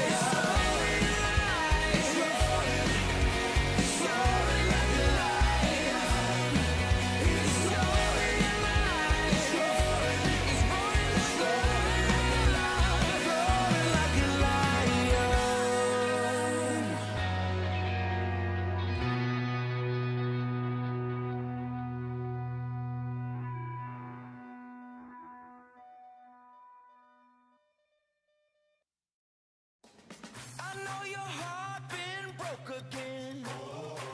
I know your prayers ain't been answered yet. I know you're feeling like you got nothing left. Well, lift your head. It ain't over yet, ain't over yet. So keep walking, soldier, keep moving on. And we are back. Welcome back. Second King reporting live from the Chanigung Palace this September 18th, Monday. And let's get back to now our headline news. Host Stephen Colbert blasts Trump's obsession with the Emmys. But Trump is the star of TV, dominating TV. Sean Spicer made a guest appearance wheeling out a podium during Colbert's opening monologue at Sunday Awards show. The Emmy Awards were less than 10 minutes into Sunday's show before Hope Colbert gave President Trump a shout out. After an opening dance titled Everything Has Been on TV, which included the line, turn on every channel except the news, the Emmy host applauded the TV industry's booming year and plethora of shows, a whopping 450. There's no way anyone could watch that much TV other than the president, said Colbert. Hello, sir. Thank you for joining us. Looking forward to the tweets. He admitted the biggest star of the year is, in fact, Trump, reminding the audience, the viewers at home, that the former reality star's obsession with the Emmys. However you feel about the president, you can't deny that every show was influenced by Donald Trump in some way. He said, naming House of Cards and new season American Horror Story. We all know the Emmys mean a lot to Donald Trump because he's nominated a number of times for Celebrity Apprentice, but he never won. If he had won an Emmy, I bet he wouldn't have run for president. So in a way, this is all your fault. I thought you people love morally compromised anti-heroes. Noting that Trump has repeatedly complained that the Emmys are rigged in the past, he displayed an old Trump tweet from former host Seth Meyers having marbles in his mouth. Cut to Meyers spitting out marbles for a bit from his seat in the audience, and a flashback to when Trump's Emmy obsession became a topic during a debate with Hillary Clinton. But the biggest jab came when Colbert welcomed special guest Sean Spicer onto the stage. What really matters to Donald Trump is ratings. You have to get the big numbers, said Colbert, noting that he was flummoxed about how to predict the night's crowd size. Then, wheeling his own podium, the former White House press secretary appeared to offer his own prediction about the audience size at the awards show. This will be the largest audience to witness an Emmys period, both in person and around the world, Spicer said, referencing the now infamous press conference he gave regarding the crowd at Trump's presidential inauguration in January. Ha ha ha. Again, it just becomes an anti-Trump love fest where different narcissistic commies get together trying to pre-program civilization to say, hey, anybody who stands on sovereignty is bad and you should buy into us, you should worship us. We work with the Democrats, we work with the communists, leftists, we are the control establishment here, so you should just be impressed by our red carpets and be impressed by our black tie outfits and be impressed by us because we are the real royalty here and you're not, you understand? Because you're watching TV and we're here at a party in a little outlet that we've rented in LA talking about the Emmys and these stupid fake golden awards. Nobody cares about these stupid celebrities anymore. People are sick of them lecturing to us about what we should do, how we should raise our kids, give them control, hypersexualize, and make them transgenders. Give me a break! This is ridiculous. Nobody wants to hear these bums anymore. They're old has-been trash. Pagan trash. Anti-hero trash. Anti-civilization trash. Anti-freedom trash. Hollywood is a waste bin of trash. And nobody listens to them because they have no moral authority or they have no standing to be able to command a civilization and command the average person on how they should live their life. We're sick and tired of these fake moral posturing, virtue signaling elites. These are the parasitical fakers that literally get paid to fake for a living. Why you would trust such brain-dead, low-IQ idiots is beyond me. But again, that's the power of media, that's the power of propaganda, that's the power of celebrity cults, that's the power of people who have become pagan, who don't know their own value and identity. That Almighty God stands behind them, not some stupid Stephen Colbert, little black tie, fake little white boy.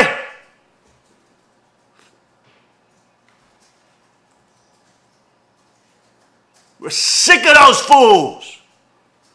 They don't represent the people. They're trying to steal our guns all the time. Trying to steal our freedom. Trying to steal our money.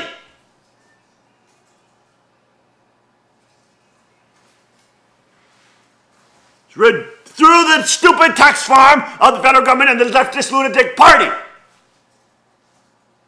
And if you are not a leftist lunatic, you can't get any work in Hollywood. Because we know it's run by pedophiles. Everybody knows it. They are the hub of pornography, pedophilia, sexual deviance, anti-God culture.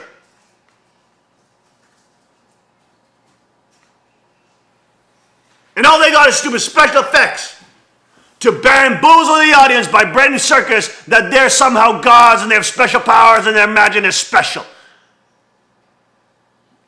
They are nothing. They are illegitimate. And they actually do fake acting as a living. That would be like trusting a ventriloquist with your stocks and money. They have no qualifications to lecture us about how the economy of the present should run. Because they're commies. And they're disgusting, despicable, ugly, hateful, venomous, arrogant elites. Such trash. I don't even want to see that fool. Such freaking trash. And we've devolved into a 3-hour anti-Trump fest. Look at these idiots, man. I mean, these people are so pathetic. I mean, they're so pathetic. They got a freaking transgender guy. Look at these guys. They're dressing them up as women. I mean, what the... These people are mentally ill. They're mentally ill. They're trying to promote this as this is the new thing. As if this is the new attractive thing to do. These people are completely sick.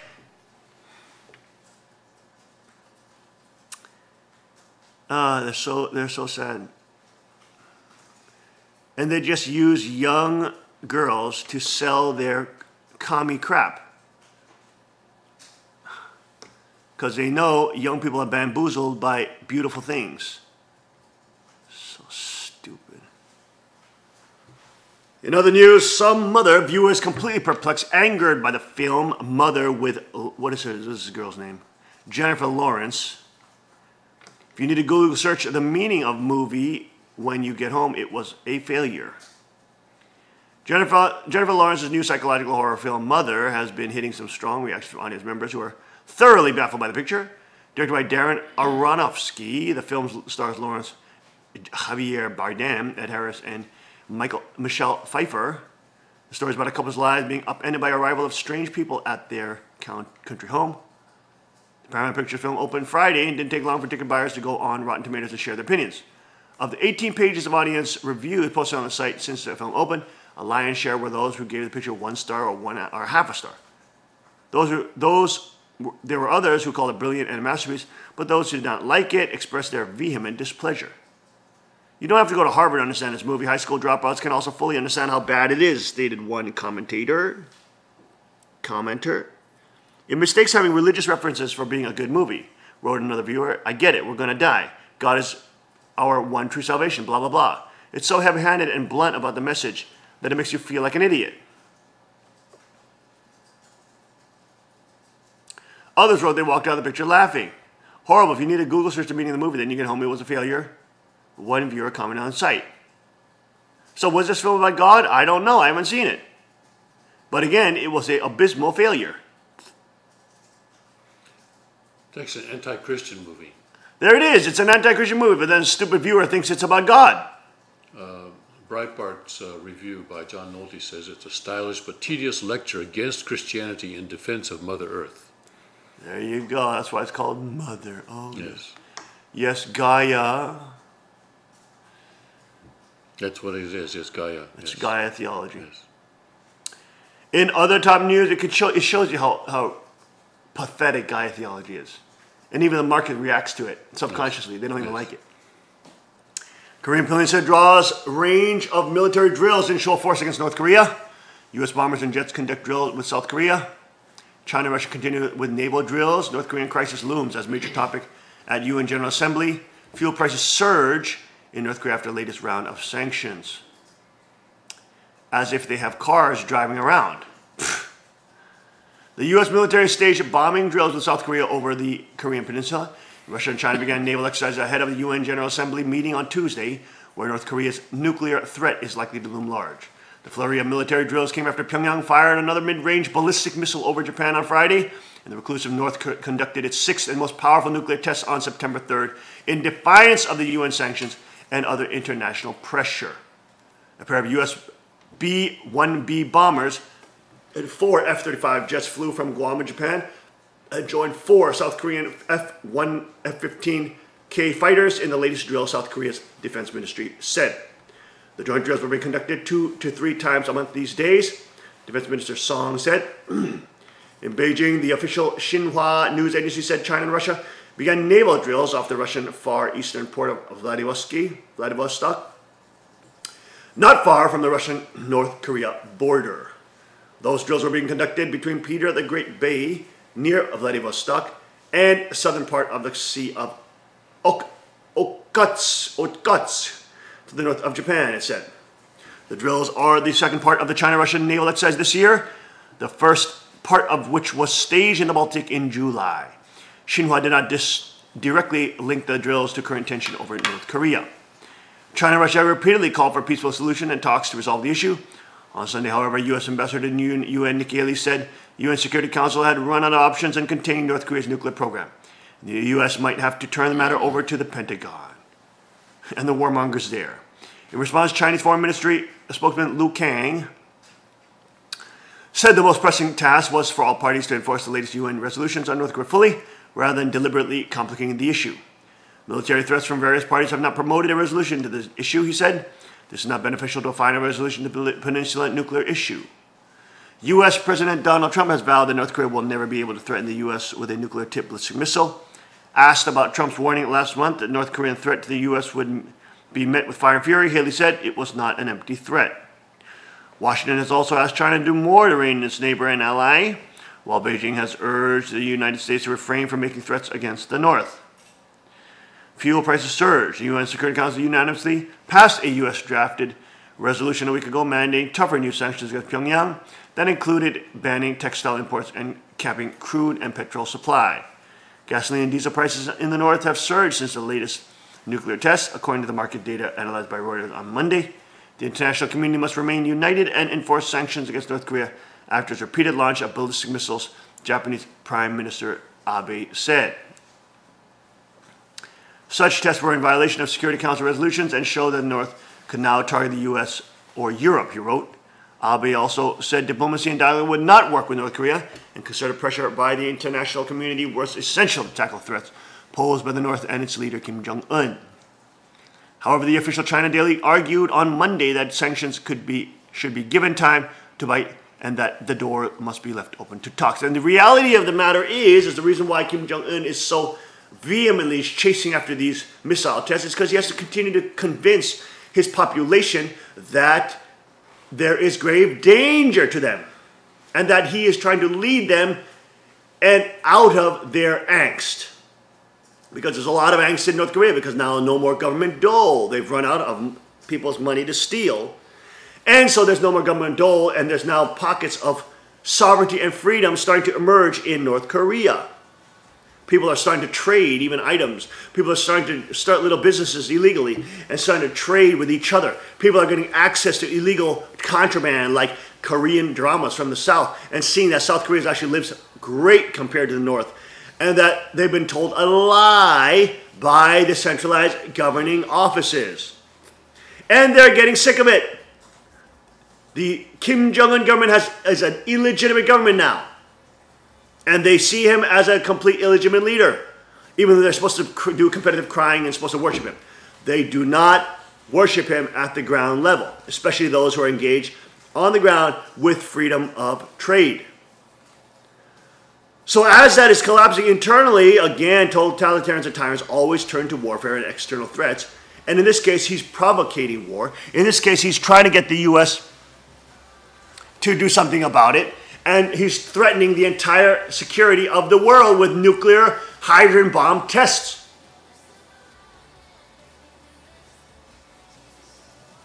Because his legitimacy is collapsing internally.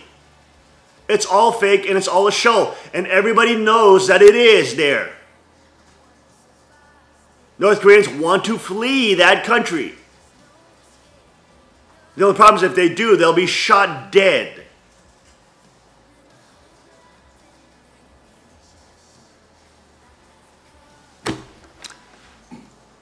However, the official China Daily argued on Monday that sanctions should be given time to bite and that the door must be left open to talks. We'll be back with more of this right after this break. Stay with us.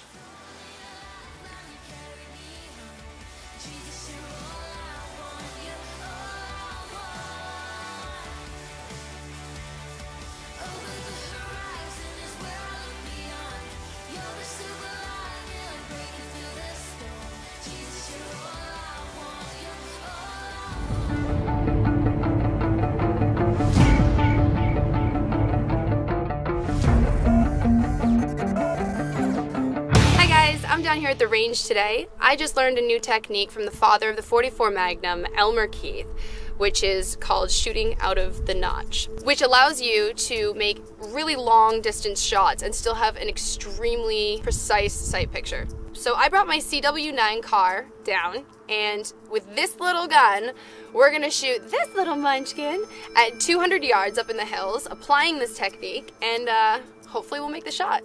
To apply this technique, instead of using the blade of the front sight lined up with the top of the rear sight, I'm going to take the dot of the front sight and raise it up so that it's out of the notch, but I'm still going to keep the front sight on my target. Bringing that front sight up like that is going to compensate for the bullet drop over that excessively long distance with just this little gun. So if applied right, we should be making contact. Let's see how it goes.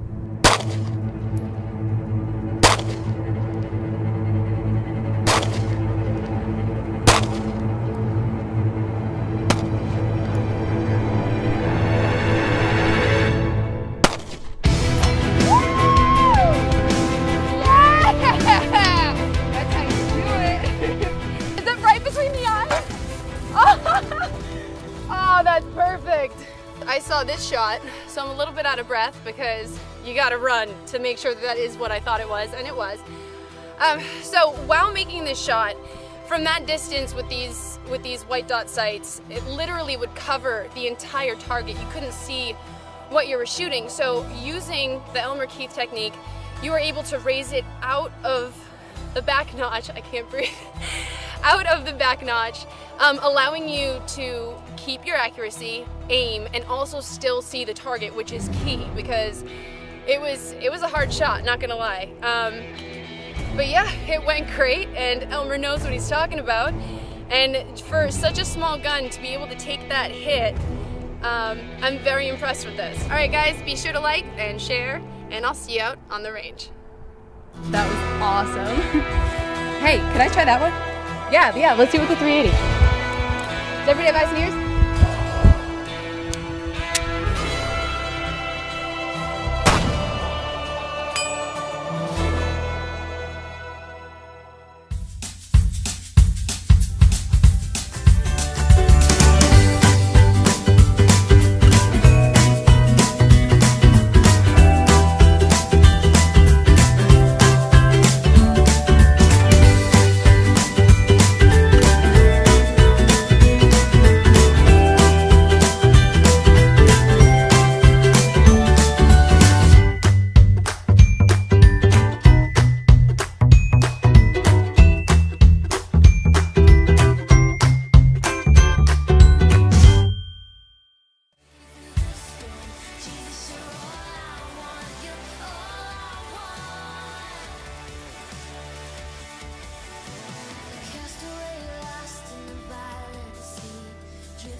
And we are back. Welcome back to the King's Report this Monday, September 18th, 2017. I'm your host, Hong Nishom, the second king of Cheongguk. And getting back to this report on Pyongyang, the Chinese daily argued on Monday that sanctions should be given time to bite. The door must be left open to talks. With its Friday missile launch, Pyongyang wanted to give the impression that sanctions will not work. It said in an editorial. Some people have fallen for that and immediately echoed the suggestion, pointing to the failure of past sanctions to achieve their purpose. But that past sanctions did not work does not mean they will not. Okay. Because you tried a particular move over and over again, it doesn't work, it doesn't mean that it will not. Well, past sanctions didn't work because China didn't go along with them. China never goes along with it, yes. And of course, this time around as well, they're not going along with it as well. Is it too early to claim failure because the latest sanctions have hardly begun to take effect? Giving the sanctions time to bite is the best way to make Pyongyang reconsider. Pyongyang has launched dozens of missiles as it accelerates a weapons program designed to provide the ability to target the U.S. with a powerful nuclear tipped missile. Do you understand? The U.S. is a competitor of China, and also China has massive leverage, owning a massive portion of our debt. Why would they try to destroy their leverage point and just do the bidding of the U.S. when the U.S. has no leverage over them, huh? Do you see why it's important to be a prosperous and successful nation so you have leverage over tyrants and dictators? Now in the top 10 most prosperous nations, U.S. is almost at the bottom.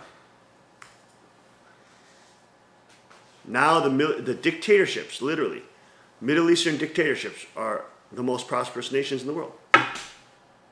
Saudi Arabia, Qatar, Dubai. It's no longer democracies that are the most prosperous. Almost every country on that list now is a dictatorship. Singapore as well is a dictatorship. That is the reality.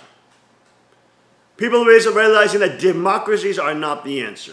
They always collapse into socialism and communism because the masses want free stuff and politicians to get them that free stuff from that which they steal from productive people. And so you always have a devolution. You never have a democracy that lasts over 300 years. Where is it? You don't have one. Not one. Democracies collapse so fast because you have the greed of the masses using and colluding with predator politicians to steal from productive people. And that only can last for so long, because at some point you can't steal no more from those people, or they'll leave your country, or you rob them blind until they're dead, until they're gone. It's self-suicide, but they like their short-term thinkers, and they want their pleasure now.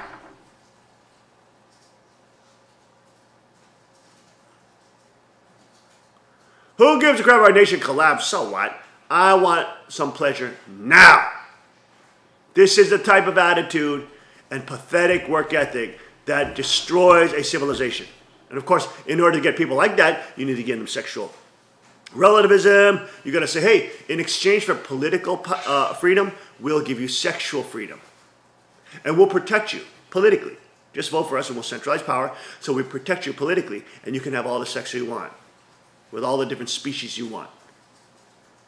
But just give us your political power. Always leftist lunacy, always socialism, communism, Marxism, etc., is directly tied to, quote, sexual liberation. They always use it. That's why it's tied with the homosexual political agenda. That's why it's tied with transgender. Whenever they bring their system to the West, I mean to the East, or any other country, Africa, Korea, they always bring sexual deviance. The homosexual agenda comes. The transgender agenda comes. Because that's a way they give you pleasure and say, oh, okay, we'll give you pleasure. Just vote for us because we'll create a centralized government that will protect you and all your pleasures. But you have to make sure you give up your guns. You have to make sure you allow us centralized power. You have to make sure we allow us to become the oligarchs. But we'll let you have lots of sex, okay?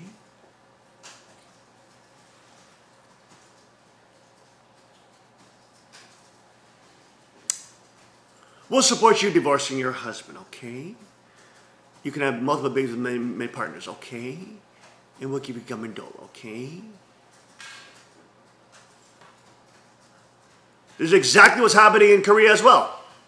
Korea now on the pathway towards a Venezuela, towards a Latin America style collapsing Marxist dictatorship. And you know, people think that, oh, you know, look at the 21st century because they always want to blame religion. And I saw Dinesh D'Souza's speech on Christianity. He did an analysis over 400 years. The Spanish Inquisition lasted about 350 to 400 years. 2,000 people were killed, okay, during the Spanish Inquisition. So that seems like a lot, 2,000 people over 400 years. That comes about to an average of 5 people per year. 5 people per year. Every single government on this planet kills more than 5 people a year. Every single one. But yet the atheists want to claim and shout high horror that, oh, the Christians murdered 5 people a year, and they called it the Inquisition. Oh my God, oh my God, oh my God. Isn't that hilarious when you actually do the numbers? How ridiculous that trope is. That's hardly a genocidal crime, of what anybody would consider a genocidal crime, because every nation on this planet right now is killing more than 5 people a year. You see what I'm saying? And then, oh, what was the totality of the Salem witch trials? How many witches they burned? And all these witches were involved in pedophile cults and pedophile circles and raping and eating children, which is the high level, which is the Satanist, you know, black secret high level rituals. How many witches did they kill over a 200-year period?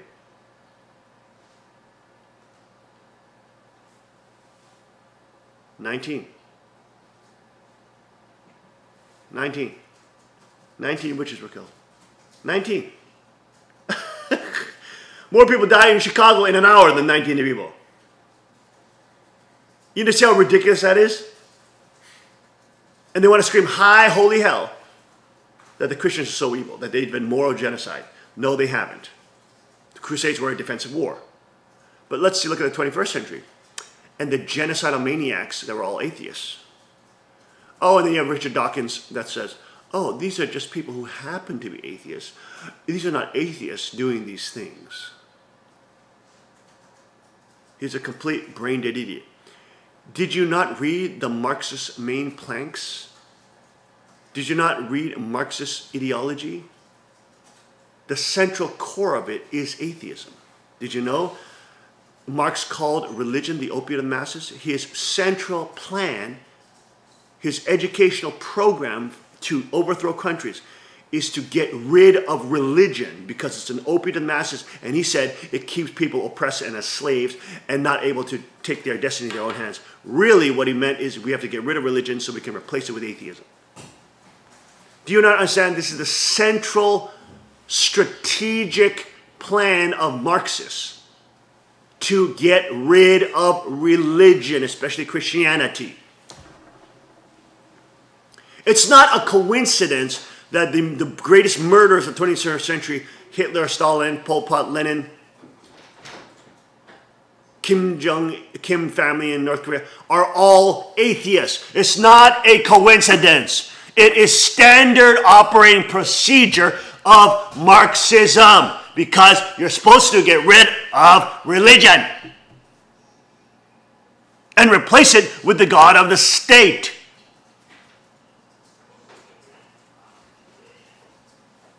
These are people who are so brain dead and they never read Marx, Hegel, or Feuerbach, and they think nothing of it because they don't know the fact of how central atheism is to communism and Marxism. Is the central theme of communism.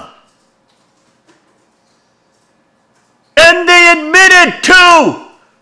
This is how brain dead and stupid people are. These are admitted and written in their own writing.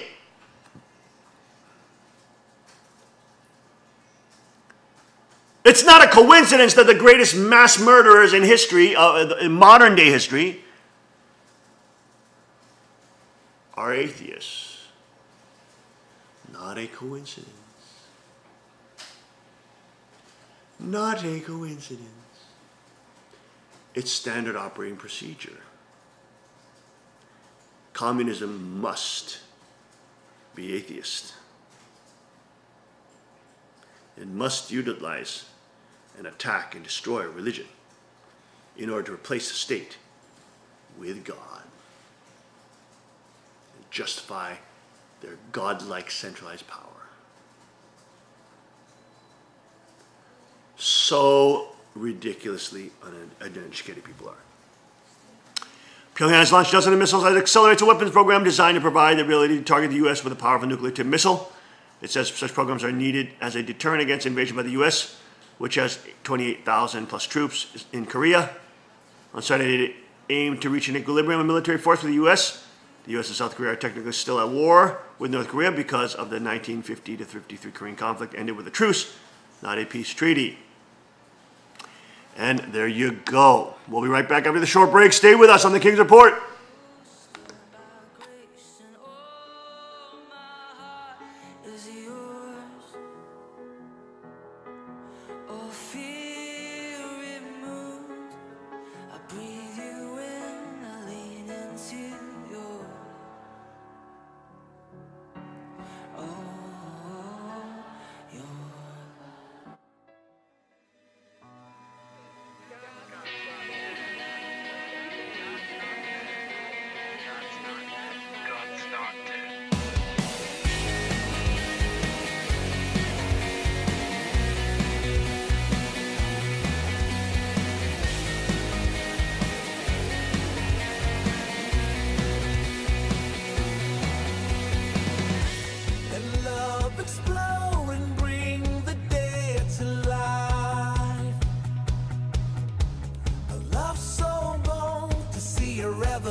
he's surely alive. He's living on the inside, roaring like a lion. God's not dead, he's surely alive. He's living on the inside, roaring like a lion. He's roaring like a lion. Let hope arise and make the darkness hide. My faith is dead, I need a resurrection somehow. Now I'm lost in your freedom. And this world I'll overcome. My God's not dead, he's surely alive. He's living on the inside, roaring like a lion. God's not dead, he's surely alive. He's living on the inside, roaring like a lion. He's roaring like a lion. He's roaring. Let heaven roar and fire fall. Come shake the ground with the sound of revival. Let heaven roar and fire fall. Come shake the ground with the sound of revival. Let heaven roar and fire fall. Come shake the ground with the sound of revival. God's not dead, he's surely alive. He's living on the inside, roaring like a lion. God's not dead, he's surely alive. He's living on the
ground with the sound of revival. Let heaven roar and fire fall. Come shake the ground with the sound of revival. Let heaven roar and fire fall. Come shake the ground with the sound of revival. Our God's not dead, he's surely alive. He's living on the inside, roaring like a lion. God's not dead, he's surely alive. He's living on the inside, roaring like a lion. God's not dead, he's surely alive. He's living on the inside, roaring like a lion. God's not dead, he's surely alive. He's living on the inside, roaring like a lion. He's roaring like a lion. He's roaring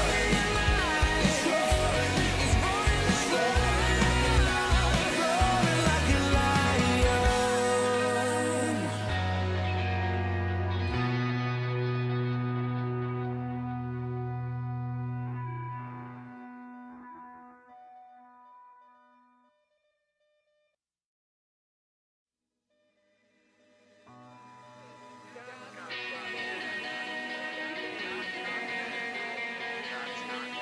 God's not dead.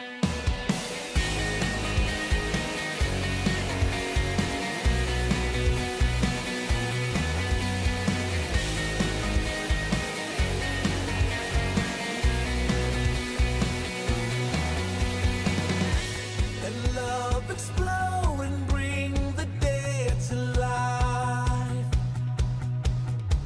A love so bold to see a revolution somehow.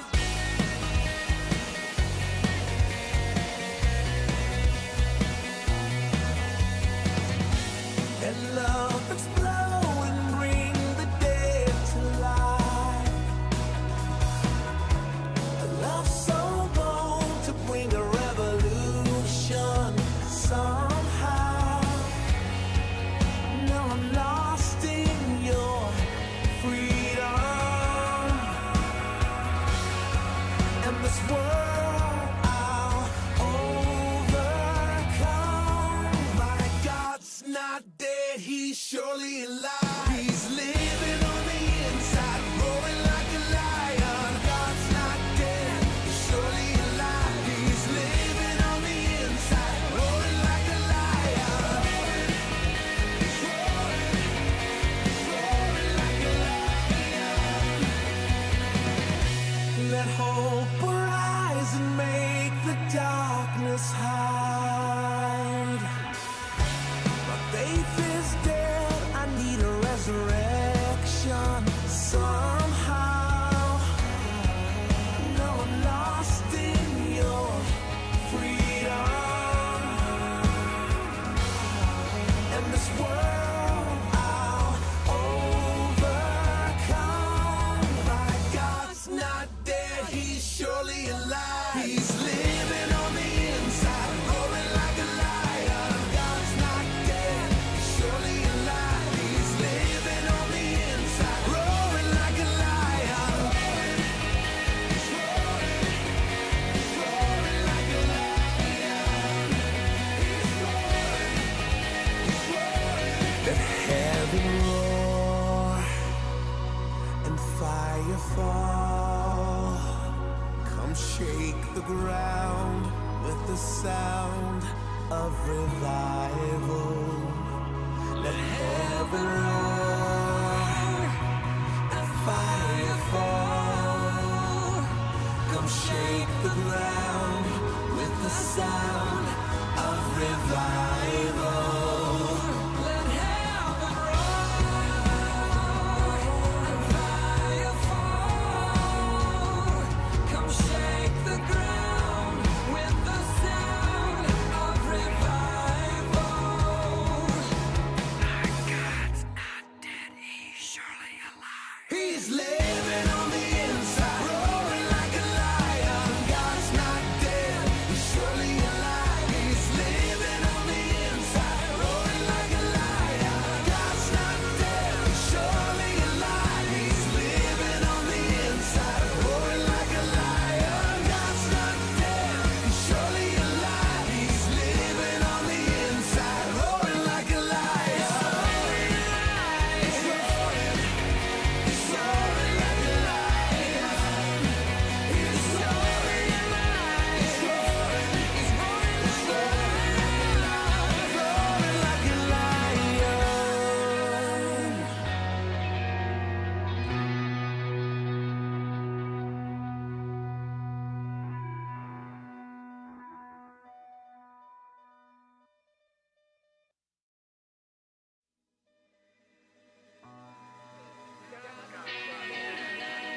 alive. He's living on the inside, roaring like a lion. God's not dead, he's surely alive. He's living on the inside, roaring like a lion. He's roaring like a lion. Let hope arise and make the darkness hide. My faith is dead, I need a resurrection somehow. Now I'm lost in your freedom, and this world I'll overcome. My God's not dead, he's surely alive. He's living on the inside, roaring like a lion. God's not dead, he's surely alive. He's living on the inside, roaring like a lion. He's roaring like a lion. He's roaring. Let heaven roar and fire fall. Come shake the ground with the sound of revival. Let heaven roar and fire fall. Come shake the ground with the sound of revival. Let heaven roar and fire fall. Come shake the ground with the sound of revival. God's not dead, he's surely alive. He's living on the inside, roaring like a lion. God's not dead, he's surely alive. He's living on the inside, roaring like a lion. God's not dead, he's surely alive. He's living on the inside, roaring like a lion. God's not dead, he's surely alive. He's living on the inside, roaring like a lion. He's roaring like a lion. He's roaring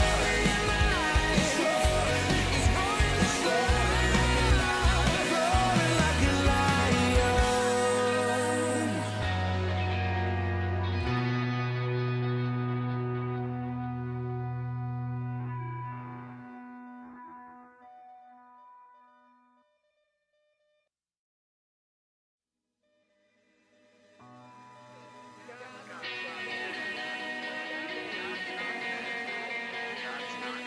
God's not dead.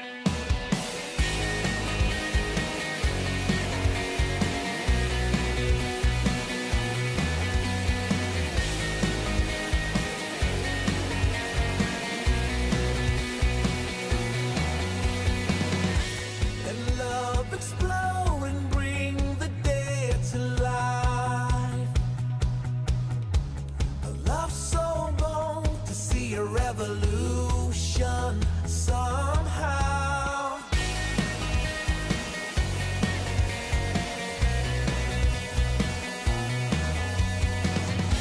Let love explode and bring the dead to life. A love so bold to bring a revolution somehow. Now I'm lost in your freedom, and this world I'll overcome. My God's not dead, he's surely alive. He's living on the inside, roaring like a lion. God's not dead, he's surely alive. He's living on the inside, roaring like a lion. He's roaring like a lion. Let hope arise and make the darkness hide. My faith is dead, I need a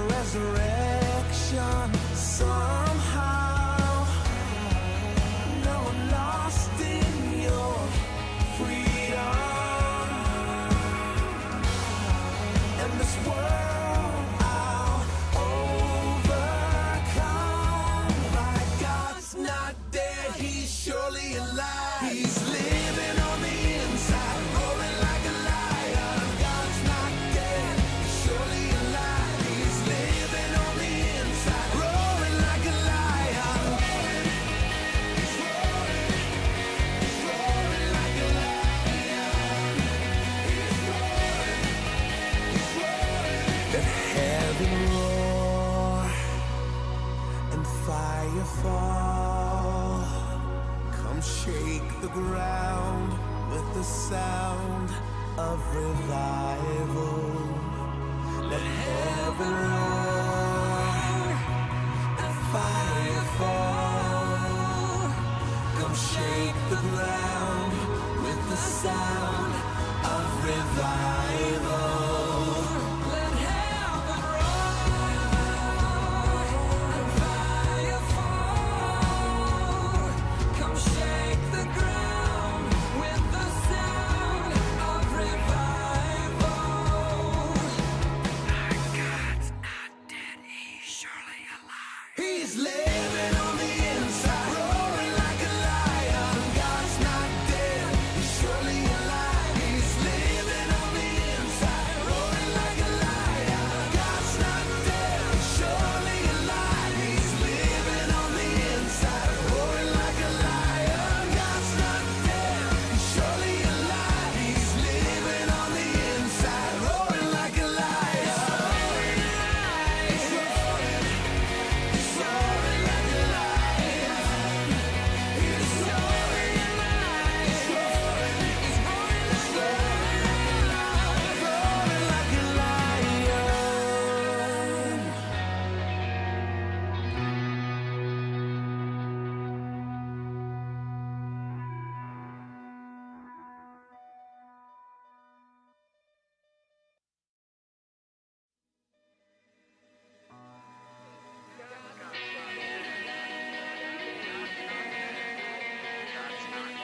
God's not dead.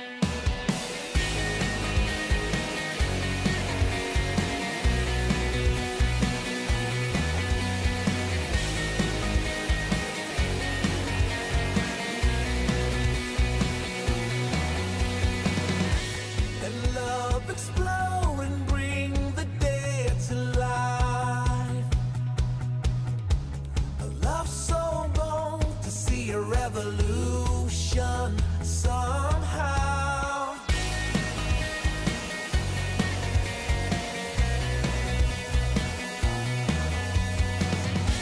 Let love explode and bring the dead to life. A love so bold to bring a revolution somehow. Now I'm lost in your freedom, and this world I'll overcome.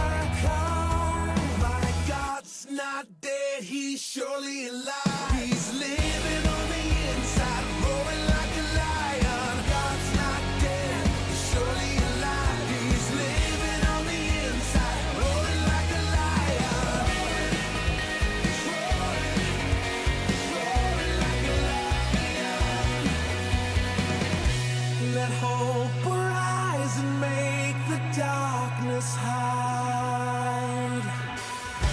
My faith is dead, I need a resurrection somehow. Now I'm lost in your freedom, and this world I'll overcome. My God's not dead, he's surely alive. He's living on the inside, roaring like a lion. God's not dead, he's surely alive. He's living on the inside, roaring like a lion. He's roaring like a lion. He's roaring. Let heaven roar and fire fall. Come shake the ground with the sound of revival.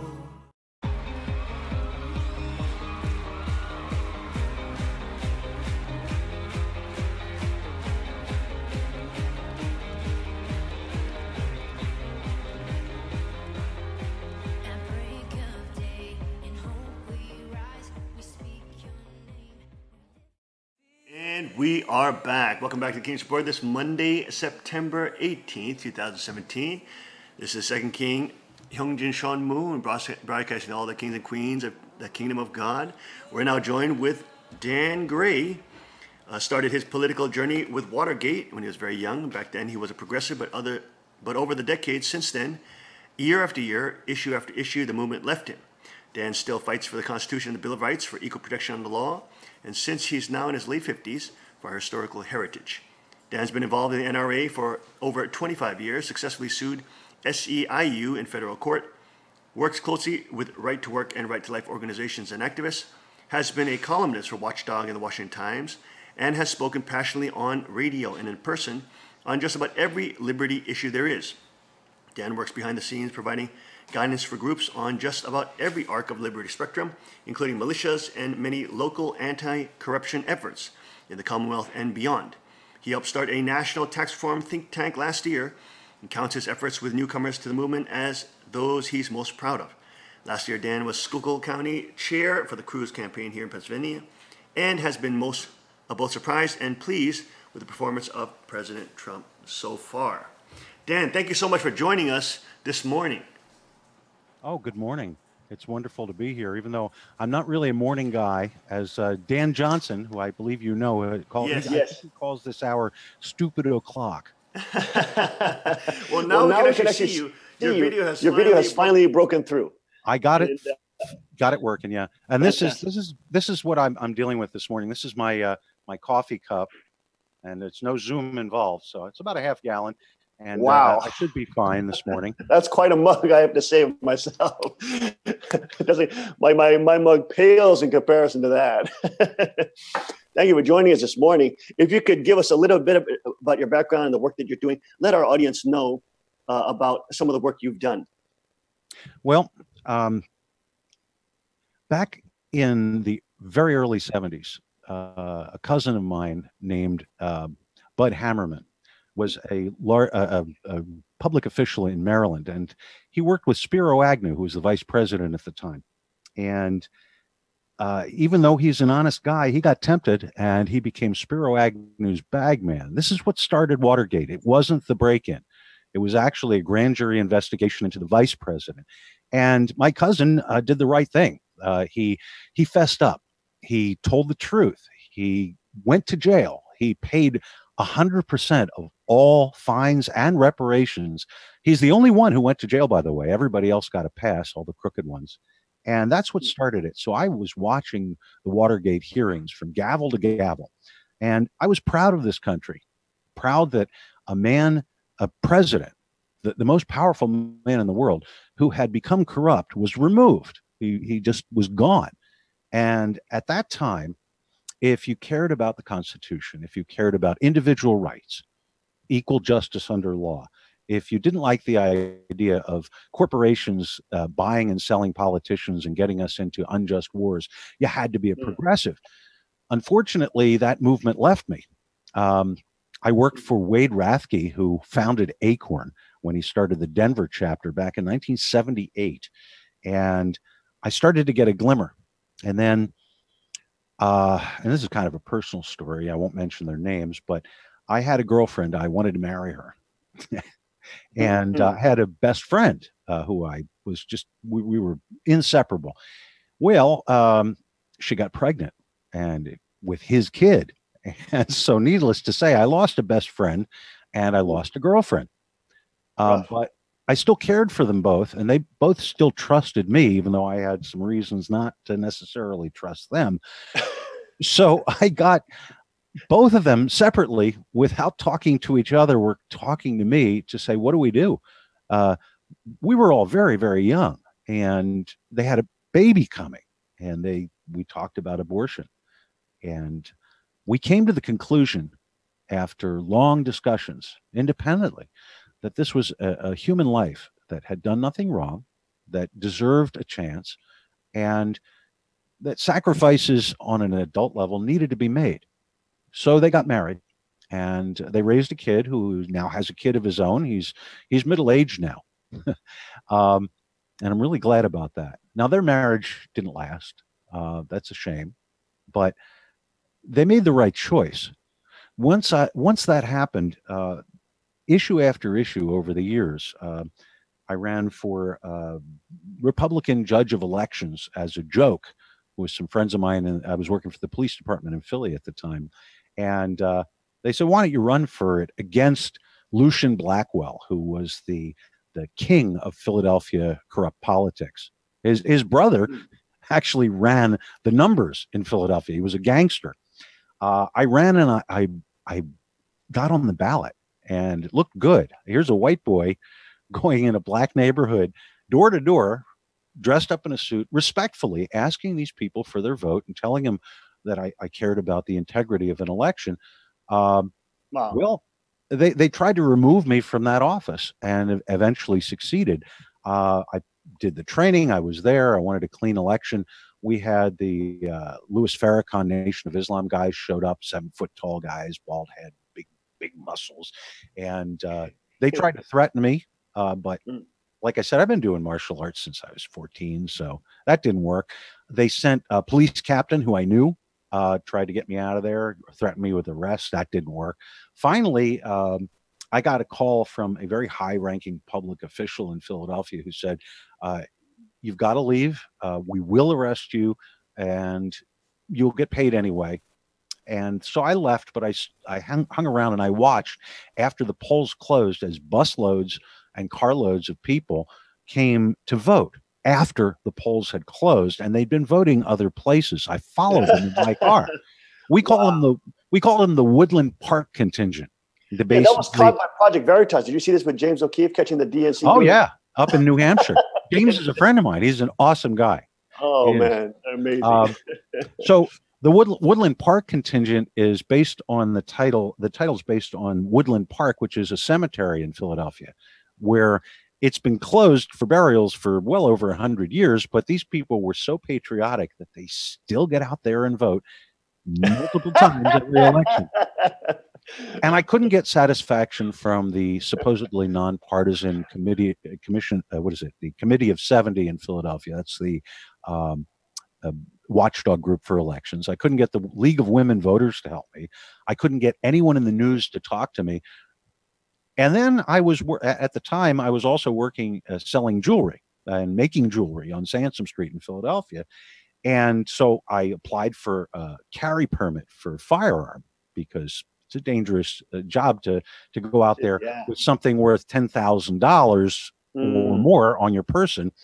And passed everything and found out that the only people who could get that were politicians and their friends at the time in Philadelphia.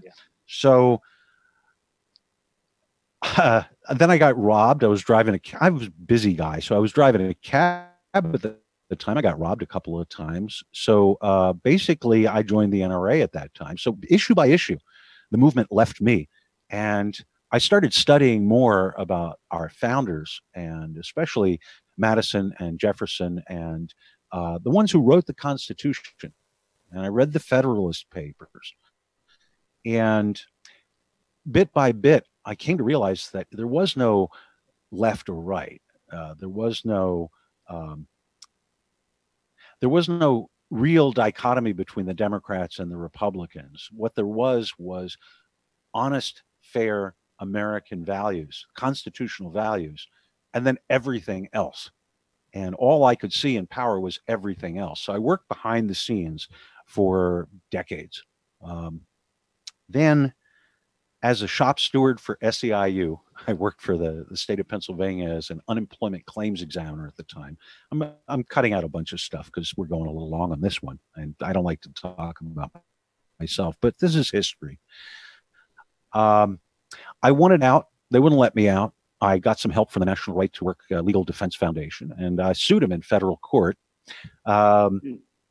We went through all kinds of stuff where they wouldn't even admit there was a suit or admit that I'd asked. I didn't sign in blood under the full moon in triplicate and send it to them within 3 days of the contract expiration, etc.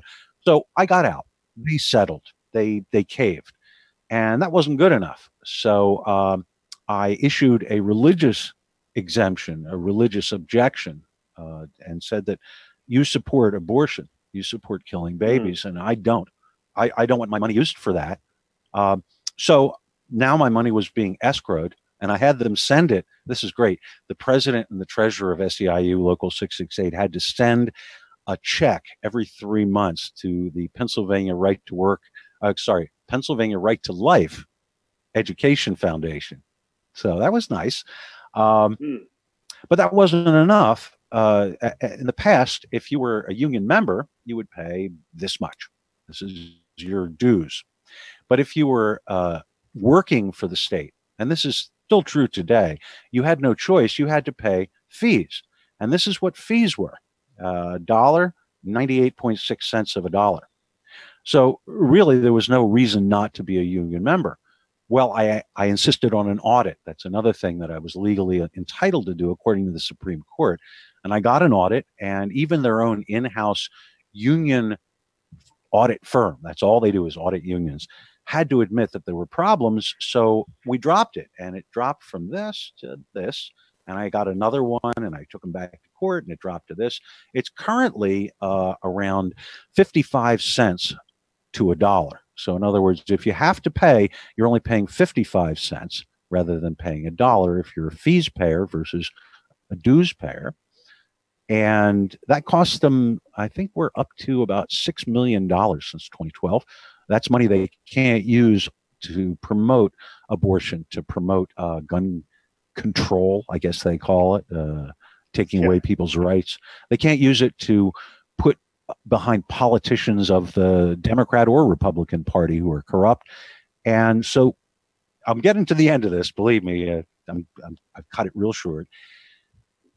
So a guy named Mike Henry, who worked for Heritage Action at the time, he heard about this and wanted to meet me. I told him my story, and he said, "Oh, you got to come to the Pennsylvania Leadership Conference in Harrisburg." So I went, and the main speaker that year was Jim DeMint. And for your listeners who may not be aware of him, Jim DeMint was a senator, the second poorest, so he's an honest U.S. senator. And he was from a safe district. He had just been reelected 2 years prior to this in 2012, and he was or 2013, whatever it was. He was so popular, and he's at retirement age. And he was at a point where he was guaranteed a reelection and maybe one more. And he was doing good work in the Senate. And he had just stepped down from the Senate, indicating he was going to resign to run Heritage Action, the action arm of Heritage, the think tank in Washington, D.C. So I got to meet him at this meet and greet. And you know how those things are. I mean, you're an important guy. I'm sure that when you go to these things, you have a few friends with you who are your aides or assistants or your associates, and you can't monopolize a conversation with a guy who's important because everybody wants to meet him. So after you shake hands, say a few words, generally one of them engages you in conversation, and then the important person turns and talks to other people, and that way they get to work the room, and that's the way it works. Well, I looked at my watch when Mr. DeMint started talking to me, and when he finished, he gave me 6 minutes, and I couldn't understand why. Obviously, he'd had a briefing. He knew an awful lot about my past history, including the history with the left, even before I'd been working on so-called conservative issues. And he urged me to go public, which is something I've never done. I didn't want to. I don't enjoy it. I like privacy. I like to just be a face. I could walk into any place. Nobody knew me. And I asked him, I said, "Sir, in a safe seat and all that, why are you stepping down? You're an honest guy. You're in the Senate. You're doing good work. Why are you stepping down when you've got 4 years of this term and guaranteed another 6 after that?" He said, "At this point, I'm not sure America's got 2 years." Wow. And that got me thinking. So I started writing. I wrote for Watchdog, and then the Washington Times pulled me in as a columnist till they eliminated that program entirely. Started doing speeches, started organizing rallies. In other words, doing everything I'd been doing and advising people on how to do for many, many years, but doing it publicly. Was Colonel Riley. I don't know if anyone knows Colonel Riley, Operation American Spring, but I was his special assistant to help him get that started. And it seemed at that time, and it still seems today sometimes, that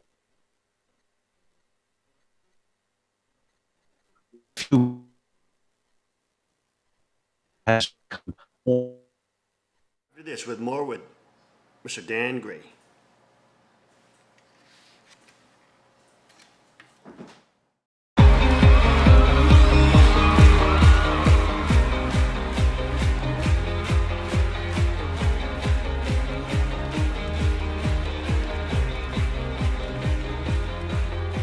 At break of day, in hope we rise, we speak your name. Car Arms, Magnum Research, and Auto Ordnance. The Car Firearms Group. With a diverse product line that blends American craftsmanship with cutting-edge technology. It's no secret why gun enthusiasts choose Car Firearms Group. From the Desert Eagle and Baby Desert Eagle made famous by Hollywood.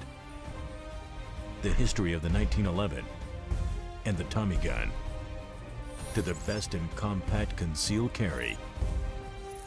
Car Firearms Group is not only the first name in personal defense, it's a name that has earned the respect of gun enthusiasts around the world.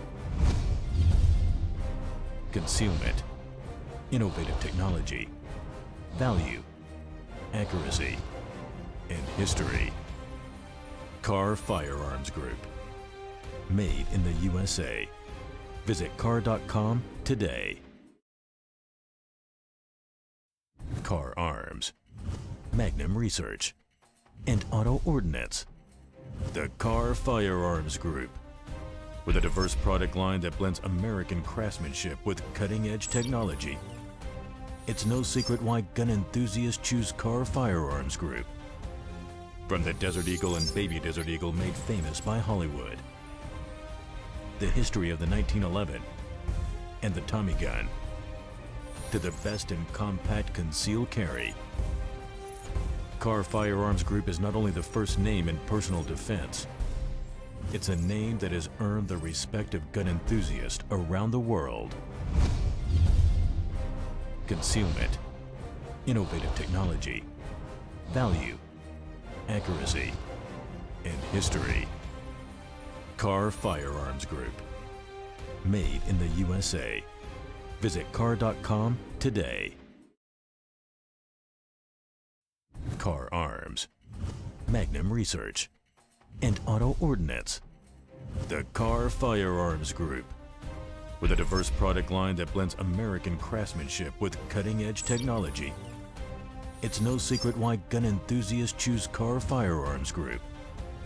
From the Desert Eagle and Baby Desert Eagle made famous by Hollywood. The history of the 1911 and the Tommy gun. To the best in compact concealed carry. Car Firearms Group is not only the first name in personal defense, it's a name that has earned the respect of gun enthusiasts around the world. Concealment, innovative technology, value, accuracy, and history. Car Firearms Group. Made in the USA. Visit car.com today.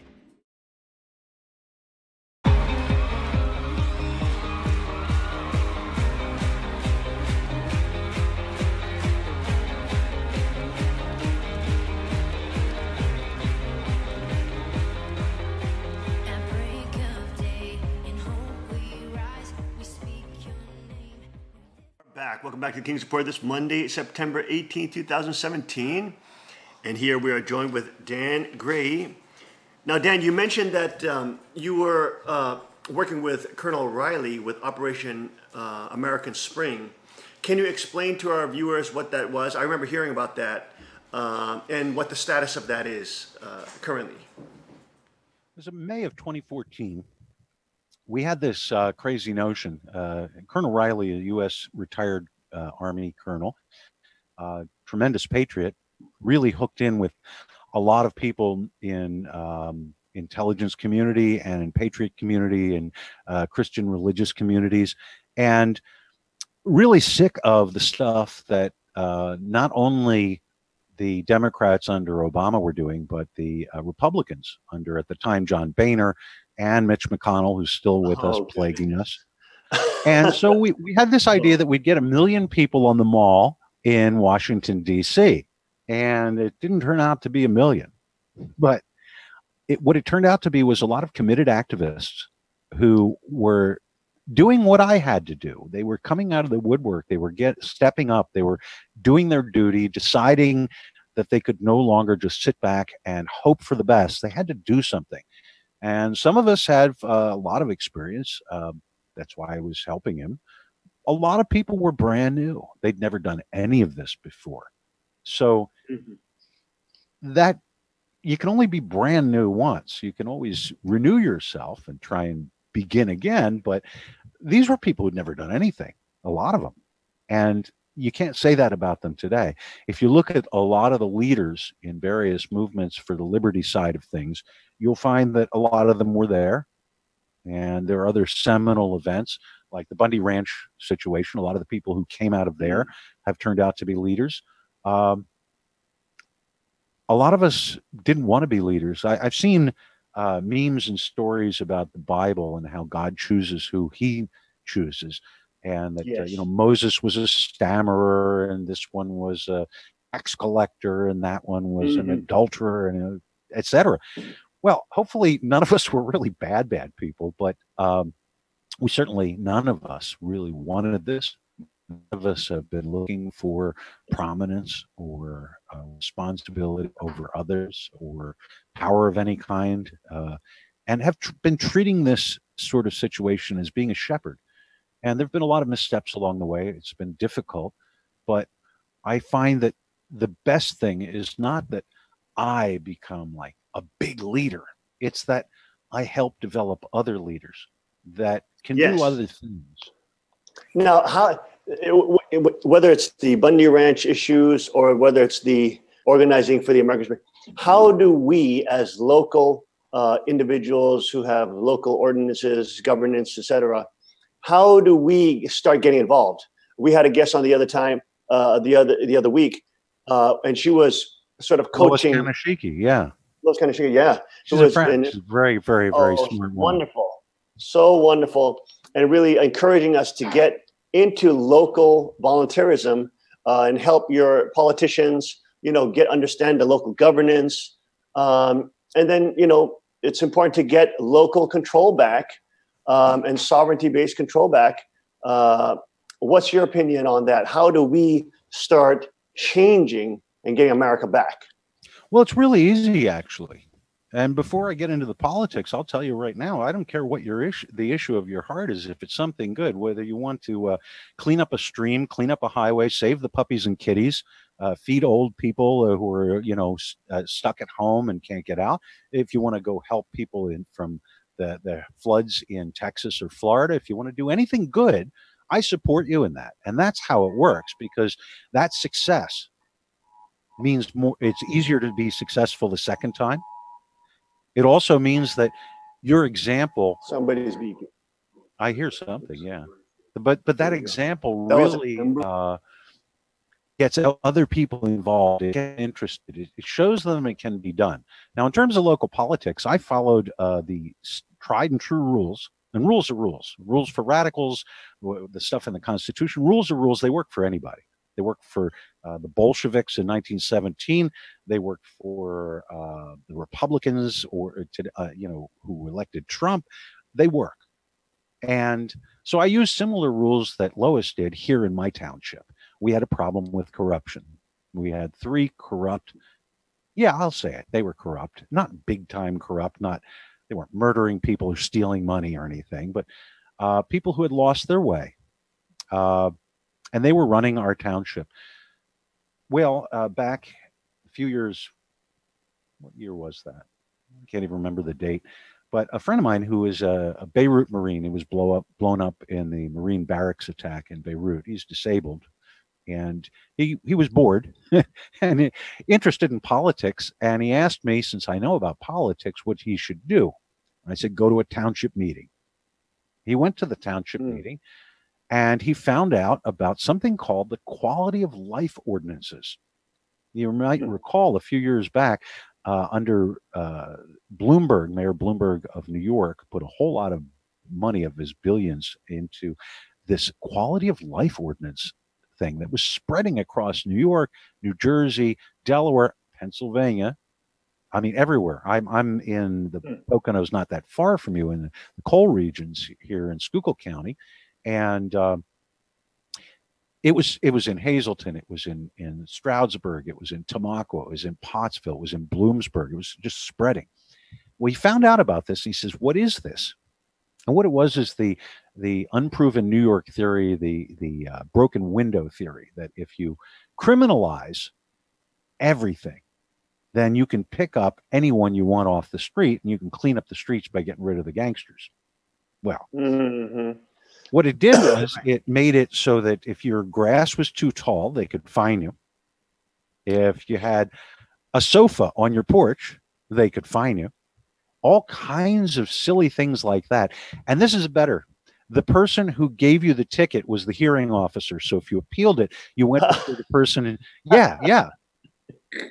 Well, oh my God. So I told him all about this, and I wrote an article that got some national attention. And so he used that article. He said, "What do we do?" I said, "Go talk to the neighbors. Go talk to everybody." So he went around. He had time. He's disabled. But he went around and talked to everyone. They didn't like this idea either. Well, how do we fix it? So I told him, well, we have to start going to the meetings. Because usually if you go to a political meeting, especially a township meeting, you'll see 3 or 4 people, 5 people, and one of them is the same one who's had the same complaints for 15 years that never got fixed. And another one's a reporter. And you might have 1 or 2 others who are just interested. So we started showing up, 10 people, 30 people, 50 people. We had enough people in the summertime that they couldn't all fit into the meeting hall, and they were listening through open windows to the outside. We packed that meeting. We kept packing that meeting. We were asking them questions.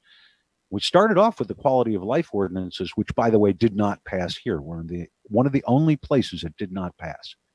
And an election was coming up. We had a police department that was, I'd like to say corrupt, but I can't prove it legally. They were definitely not doing what we asked. They weren't showing up to watch the kids.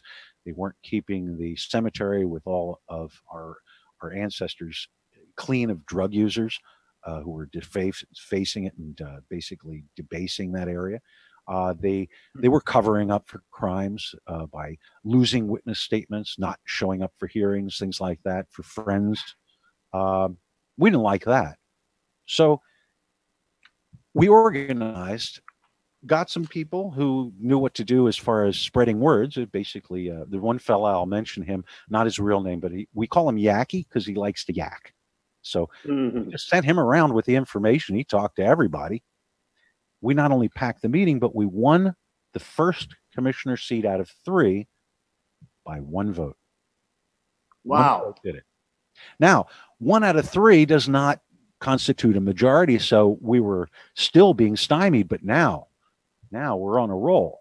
So we're asking more questions because things just didn't seem right.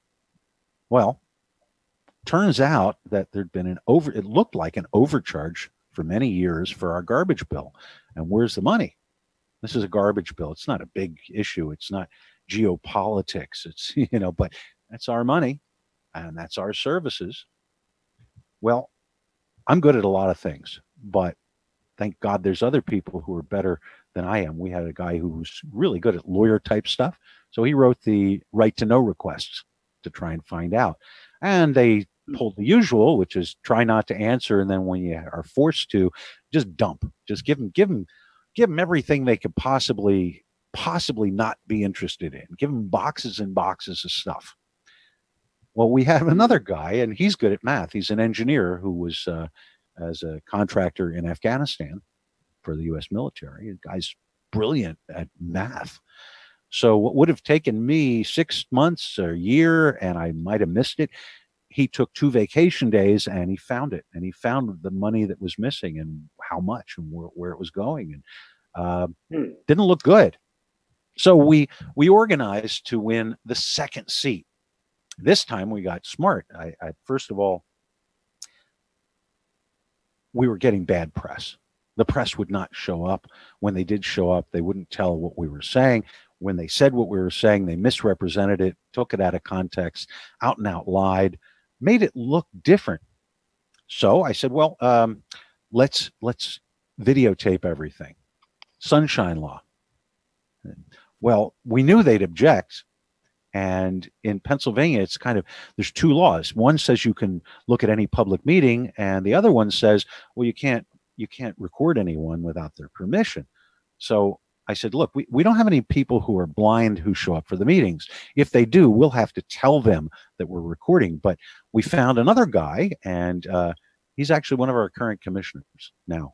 But he has a wedding video at weddings and graduations and parties. He makes videos. So I said, do you have an old camera?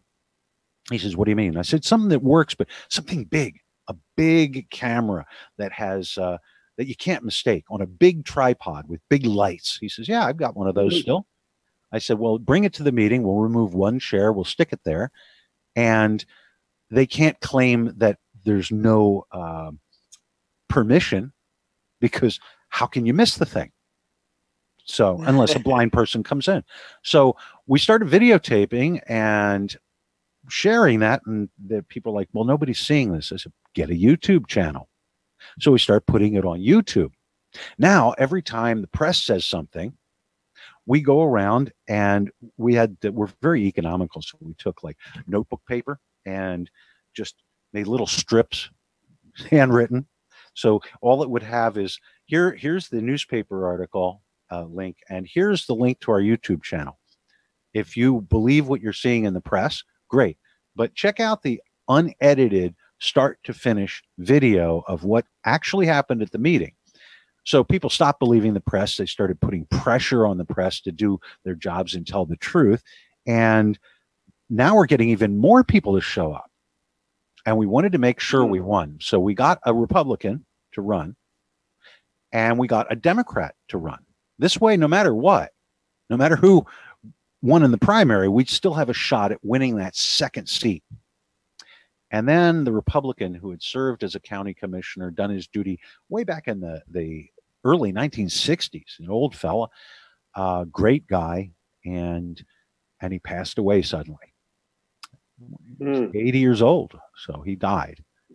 And the person we were running against, who is, I'm not going to mention her name, but she's the chief of staff to a very powerful state senator. And I don't think she likes me very much. But she was going around during the primary saying, hey, you know, vote for him out of his memory. And we went around and said, listen, you know what he wanted. He wanted clean government again. So if you really care about him, then if you're a Republican, vote for the guy who he was running with as a Republican, even, or a Democrat, even though he was a Republican. And if you're a Democrat, write in his name. Well, we had the largest turnout for the Democrats that we'd ever had since FDR, and he won on that side.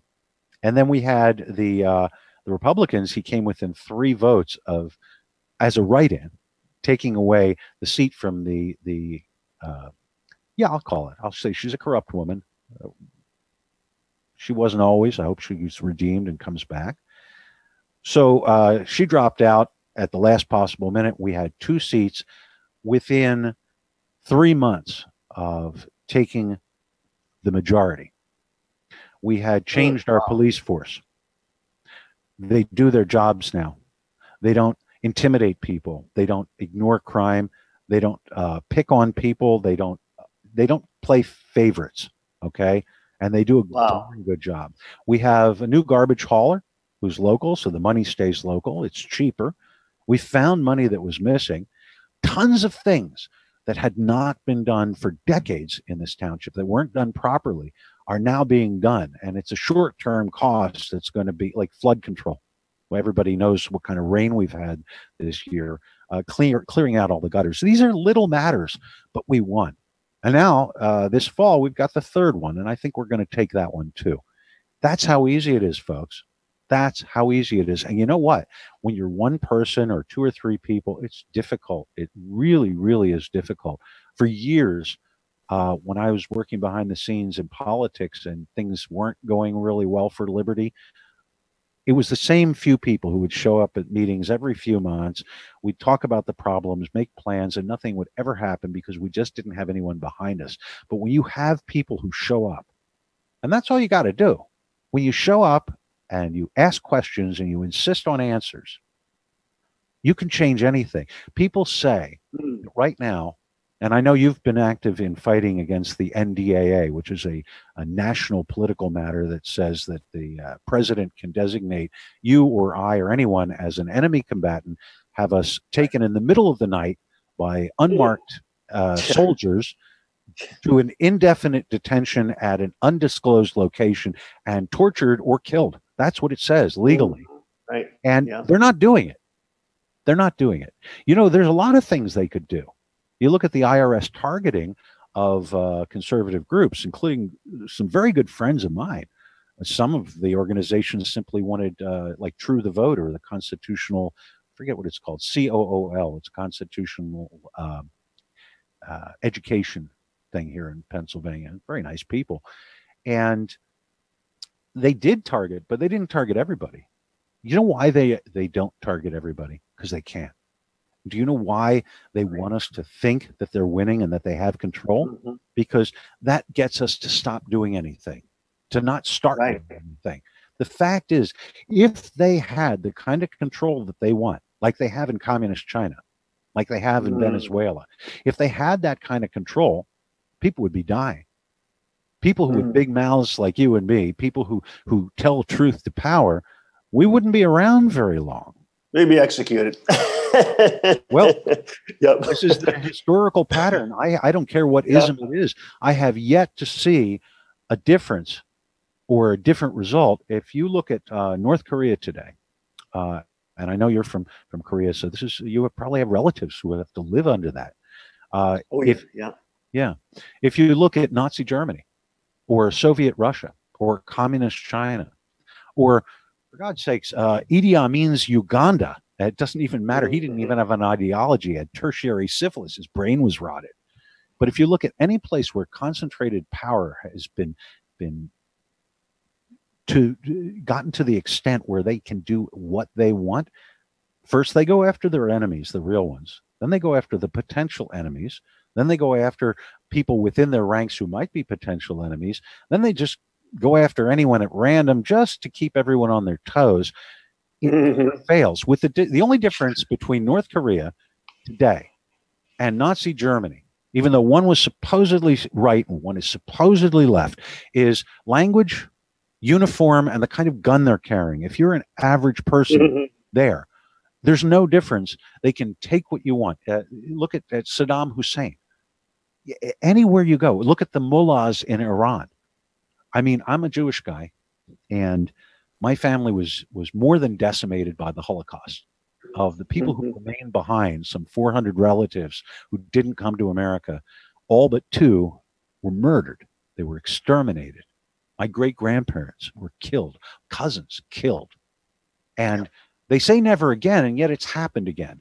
It's happened in Rwanda, in Cambodia. It happens in Darfur. There's currently in the Middle East, there's a genocide of Christians going on. And this is the way things do happen when you let power go rampant. And it could happen here. People say it couldn't. It could happen here. But there's an easy solution, which is take back your power. You don't have to run for U.S. Senate or governor. Those are statewide offices. They cost $100 billion. You don't have to be famous. You don't have to be really a well-spoken person. You don't have to be brilliant. You don't have to be any of these things. What you have to be is interested in the truth and stubborn enough to stick it out. And it never hurts. You know, there are people out there who really say, I have nothing to add. I have nothing to give. I'm not good at math. I can't publicly speak. I can't do research. I don't know how to. You know what? There are people who are just nice to be around. And if you can get some of those people to show up at your meetings, that's invaluable. My wife, okay, she does not do politics, and I'm in my office here up in the attic. Aside from this spot and outside the house, there's no politics in the house because she likes to have a normal life. You know, I'm kind of obsessed with this. You know, mow the lawn, do the dishes, sit down meals together, watch a show. I mean, normal things. Do the gardening. But she does like to bake. Just one of the things she's really good at, and she bakes cookies. And sometimes for meetings, she'll bake some cookies. You think, well, what's that do? What's that important? Yeah, actually, you go to a political meeting. I don't care what it's for. The first hour, your behind starts to hurt. The second hour, your ears start to bleed, and the third hour, you're resolved never to do this ever again, unless you have one of those nice people who's fun to be around and some cookies, some really good. Hey, there you go. If you have a few of those, you think, this wasn't that bad. I think I'll go to another one of those meetings. Everyone's got. Hey, that's the secret touch right there, Dan. You got it's the cookies. Yeah, oh yeah, absolutely. Oh goodness. Well, it's been a a pleasure and honor to have you on today. And this is empowering. We sometimes feel like we're the minority. We feel like we're powerless, helpless, you name it. But of course, we're made to feel that way if we could just step out, get out, volunteer, bring cookies, talk with our people, sit in township meetings. I mean, it's just as simple as that. And just start getting involved in the process. That's how we start affecting real change and getting back control from the oligarchs. And it almost seems like some kind of fantastic, fantastical drama or some kind of dialogue we're having. We're just talking in our heads. But this is the reality. This is how normal people are taking back their counties from this type of centralized power, with no accountability to the public, just, running, doing whatever they want. And it just takes normal people who get a little involved, start activating with their townships, the people in their neighborhoods, and just showing up. Be stubborn, as you said. Folks, it's time to take America back as we end our broadcast today. Thanks so much, Dan, for being on with us. It's been a real pleasure. Patriot, please let people know how they can get in touch with you, maybe some of your websites. Let us know how we can follow up on what you're doing. Well, I still have a lot of problems with taking being a public face, but I guess I am. I don't have a website, but I got Facebook, and it's Dan Gray, DANGRAY, and there's a picture of me looking like me, wearing the same black shirt, and it's an arrow shirt, holding a sword. I'm also on a man with a sword. I don't understand it. Jim DeMent was right. People have been telling me this my whole life, and people have probably been telling your listeners, each one of you, people have been telling you, you could do this. You're good at that, and you've been ignoring them, and because it's not necessarily what you want to do. But God doesn't ask you. God gives you the choice. And this is my belief, that whether you will do something or not. And you can choose to do something that or nothing, and you can choose to do something that doesn't make any sense. But whatever gifts he's given you, and we all have gifts, use them. So I find that on social media, for some reason that I still cannot fathom, people really like this stuff that I put out. And more important than that, people learn from this, because I'm not the expert on everything, but I've got friends who are experts on just about everything. And I've met people who are just working regular jobs, clerks at convenience stores or at Lowe's or Home Depot or wherever, and a chance remark about something about politics starts a conversation, and everyone's on some kind of social media. So I said, check me out on Facebook, Twitter. And my only rule on my particular page is you have to be nice. You have to, you can criticize the idea, but don't be mean to the other person or use curse words or any of that sort of thing. And I'll find these newbies will start paying attention and listening. And then bit by bit, they start interacting. They start asking questions, and then they read and learn, and then they start making statements, and they grow. You know, at the time of the revolution, 3 million people in this country, and we had so many founders, hundreds of founders. If you look at the people who not only signed the Declaration and the Constitution and who fought in the wars as officers, but it was much more than that. It was the average person, the everyday person. Yes. And, you know, we need a lot more leaders. We have over 300 million people in this country. I refuse to believe that even with the education system being as cruddy as it is, that we can't all find someone in our communities to step up. And again, politics, yeah, it's important. But you know why there's all those regulations about every little thing that you do, trying to keep you from doing anything on your own? It's because they're scared of individuals having power and making decisions, because even if you're the cause of your heart, and this, by the way, is something, this one works for the left or the right. If you care about, let's say, spaying and neutering animals and no-kill shelters and no cruelty to animals, if you care about that, a lot of people have heart. They do care about that. Go do something about it. You'll find that there are rules, regulations, and political things. There are laws about that try and stop you from doing what you think is important and that we all agree on is right. So fight them. And if that's the only issue you fight on, or whatever it is that you care about, a win is a win. It teaches you to win. It teaches other people that they can win. And there's an awful lot of overlap. I'm one of the people who goes to all these different issues, all these different groups.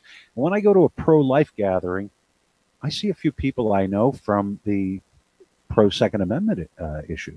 And when I go to one of those gatherings, I find some people I know who are against misuse of police power, against police brutality. And then when I go to one of those meetings, I find a few people who are interested in and work really hard about public corruption, you know, taking money, making backroom deals. And I go to one of those meetings and I find people who are interested in urban renewal or in any number of other issues. There's a lot of overlap. So whatever you want to do out there, do it. And it's about getting involved, getting started. Sometimes the first step is the hardest, isn't it? It is. You know what? One of the things I was going to talk about was renewal. I burned out a lot of times. I tend to go 2 speeds. I'm either off, and you have to put a mirror under my nose to see if I'm breathing, or on. And when I'm on, it's 100% full bore. God has blessed me with a lot of energy, but I'm not in, you know, just somebody who, I'm getting old. So when you burn out, what you need to do is step back. Let other people that you've taught, that you've trained, that you've helped, that you've given an example to, let them step up. Let them do some things. Encourage them. But yes. Not to step back like, oh, I've done my part. Till you're dead, you haven't done all you're supposed to do. But to step back so that you can rejuvenate, so that you can think about the lessons that you might have missed because you were too busy, so that you can restore your health. And there's another thing about renewal, and beginners, we're only a beginner once, but see, I'm a simple guy. Every time I have had to step back and go, I can't do this anymore. What did I learn? What did I do wrong? What did I do right? What works? When I start back in fact, every single day, I try and start from a point that, as if I don't know anything, as if I've never done anything. And the reason is because beginners, they look at things honestly. Sometimes some of the best ideas I found in politics haven't come from experienced people who know all the ins and outs, who know where all the bodies are buried. Sometimes it's people who've never done this at all, who just look at it with fresh eyes and say, the emperor has no clothes. You know? Very much so. Dan, thank you so much once again for joining us and having you into overdrive. But thank you so much for giving us some of that insight, that wisdom, and giving us some encouragement that we, the people can make a difference. We are the ones with the sovereignty. The Bible says, let no man take your crown. That represents our sovereignty. And we understand that at the same time, sovereign peoples must also have the right to territory and freedom, liberty, and also the means to defend themselves. So we pray all the kings and queens of the kingdom of God, keep your crowns and keep your rods of iron and stand with sovereignty, get active, get local. Hey, start showing up at township meetings, start showing up at commissioners' volunteer groups, pray for them, pray for our politicians, pray for the people who are, working with you, network with people. Just get out. God is going to use you. He has mighty plans for each and every one of us, especially the ones that are standing under his banner of sovereignty. We thank you so much for joining us this morning. Thank you, Dan, for joining us on the Kids Report. And we will see you tomorrow, 5 a.m. sharp. God bless, Godspeed, and may his kingdom come. God bless. Thanks so much. Thank you. Great to meet you.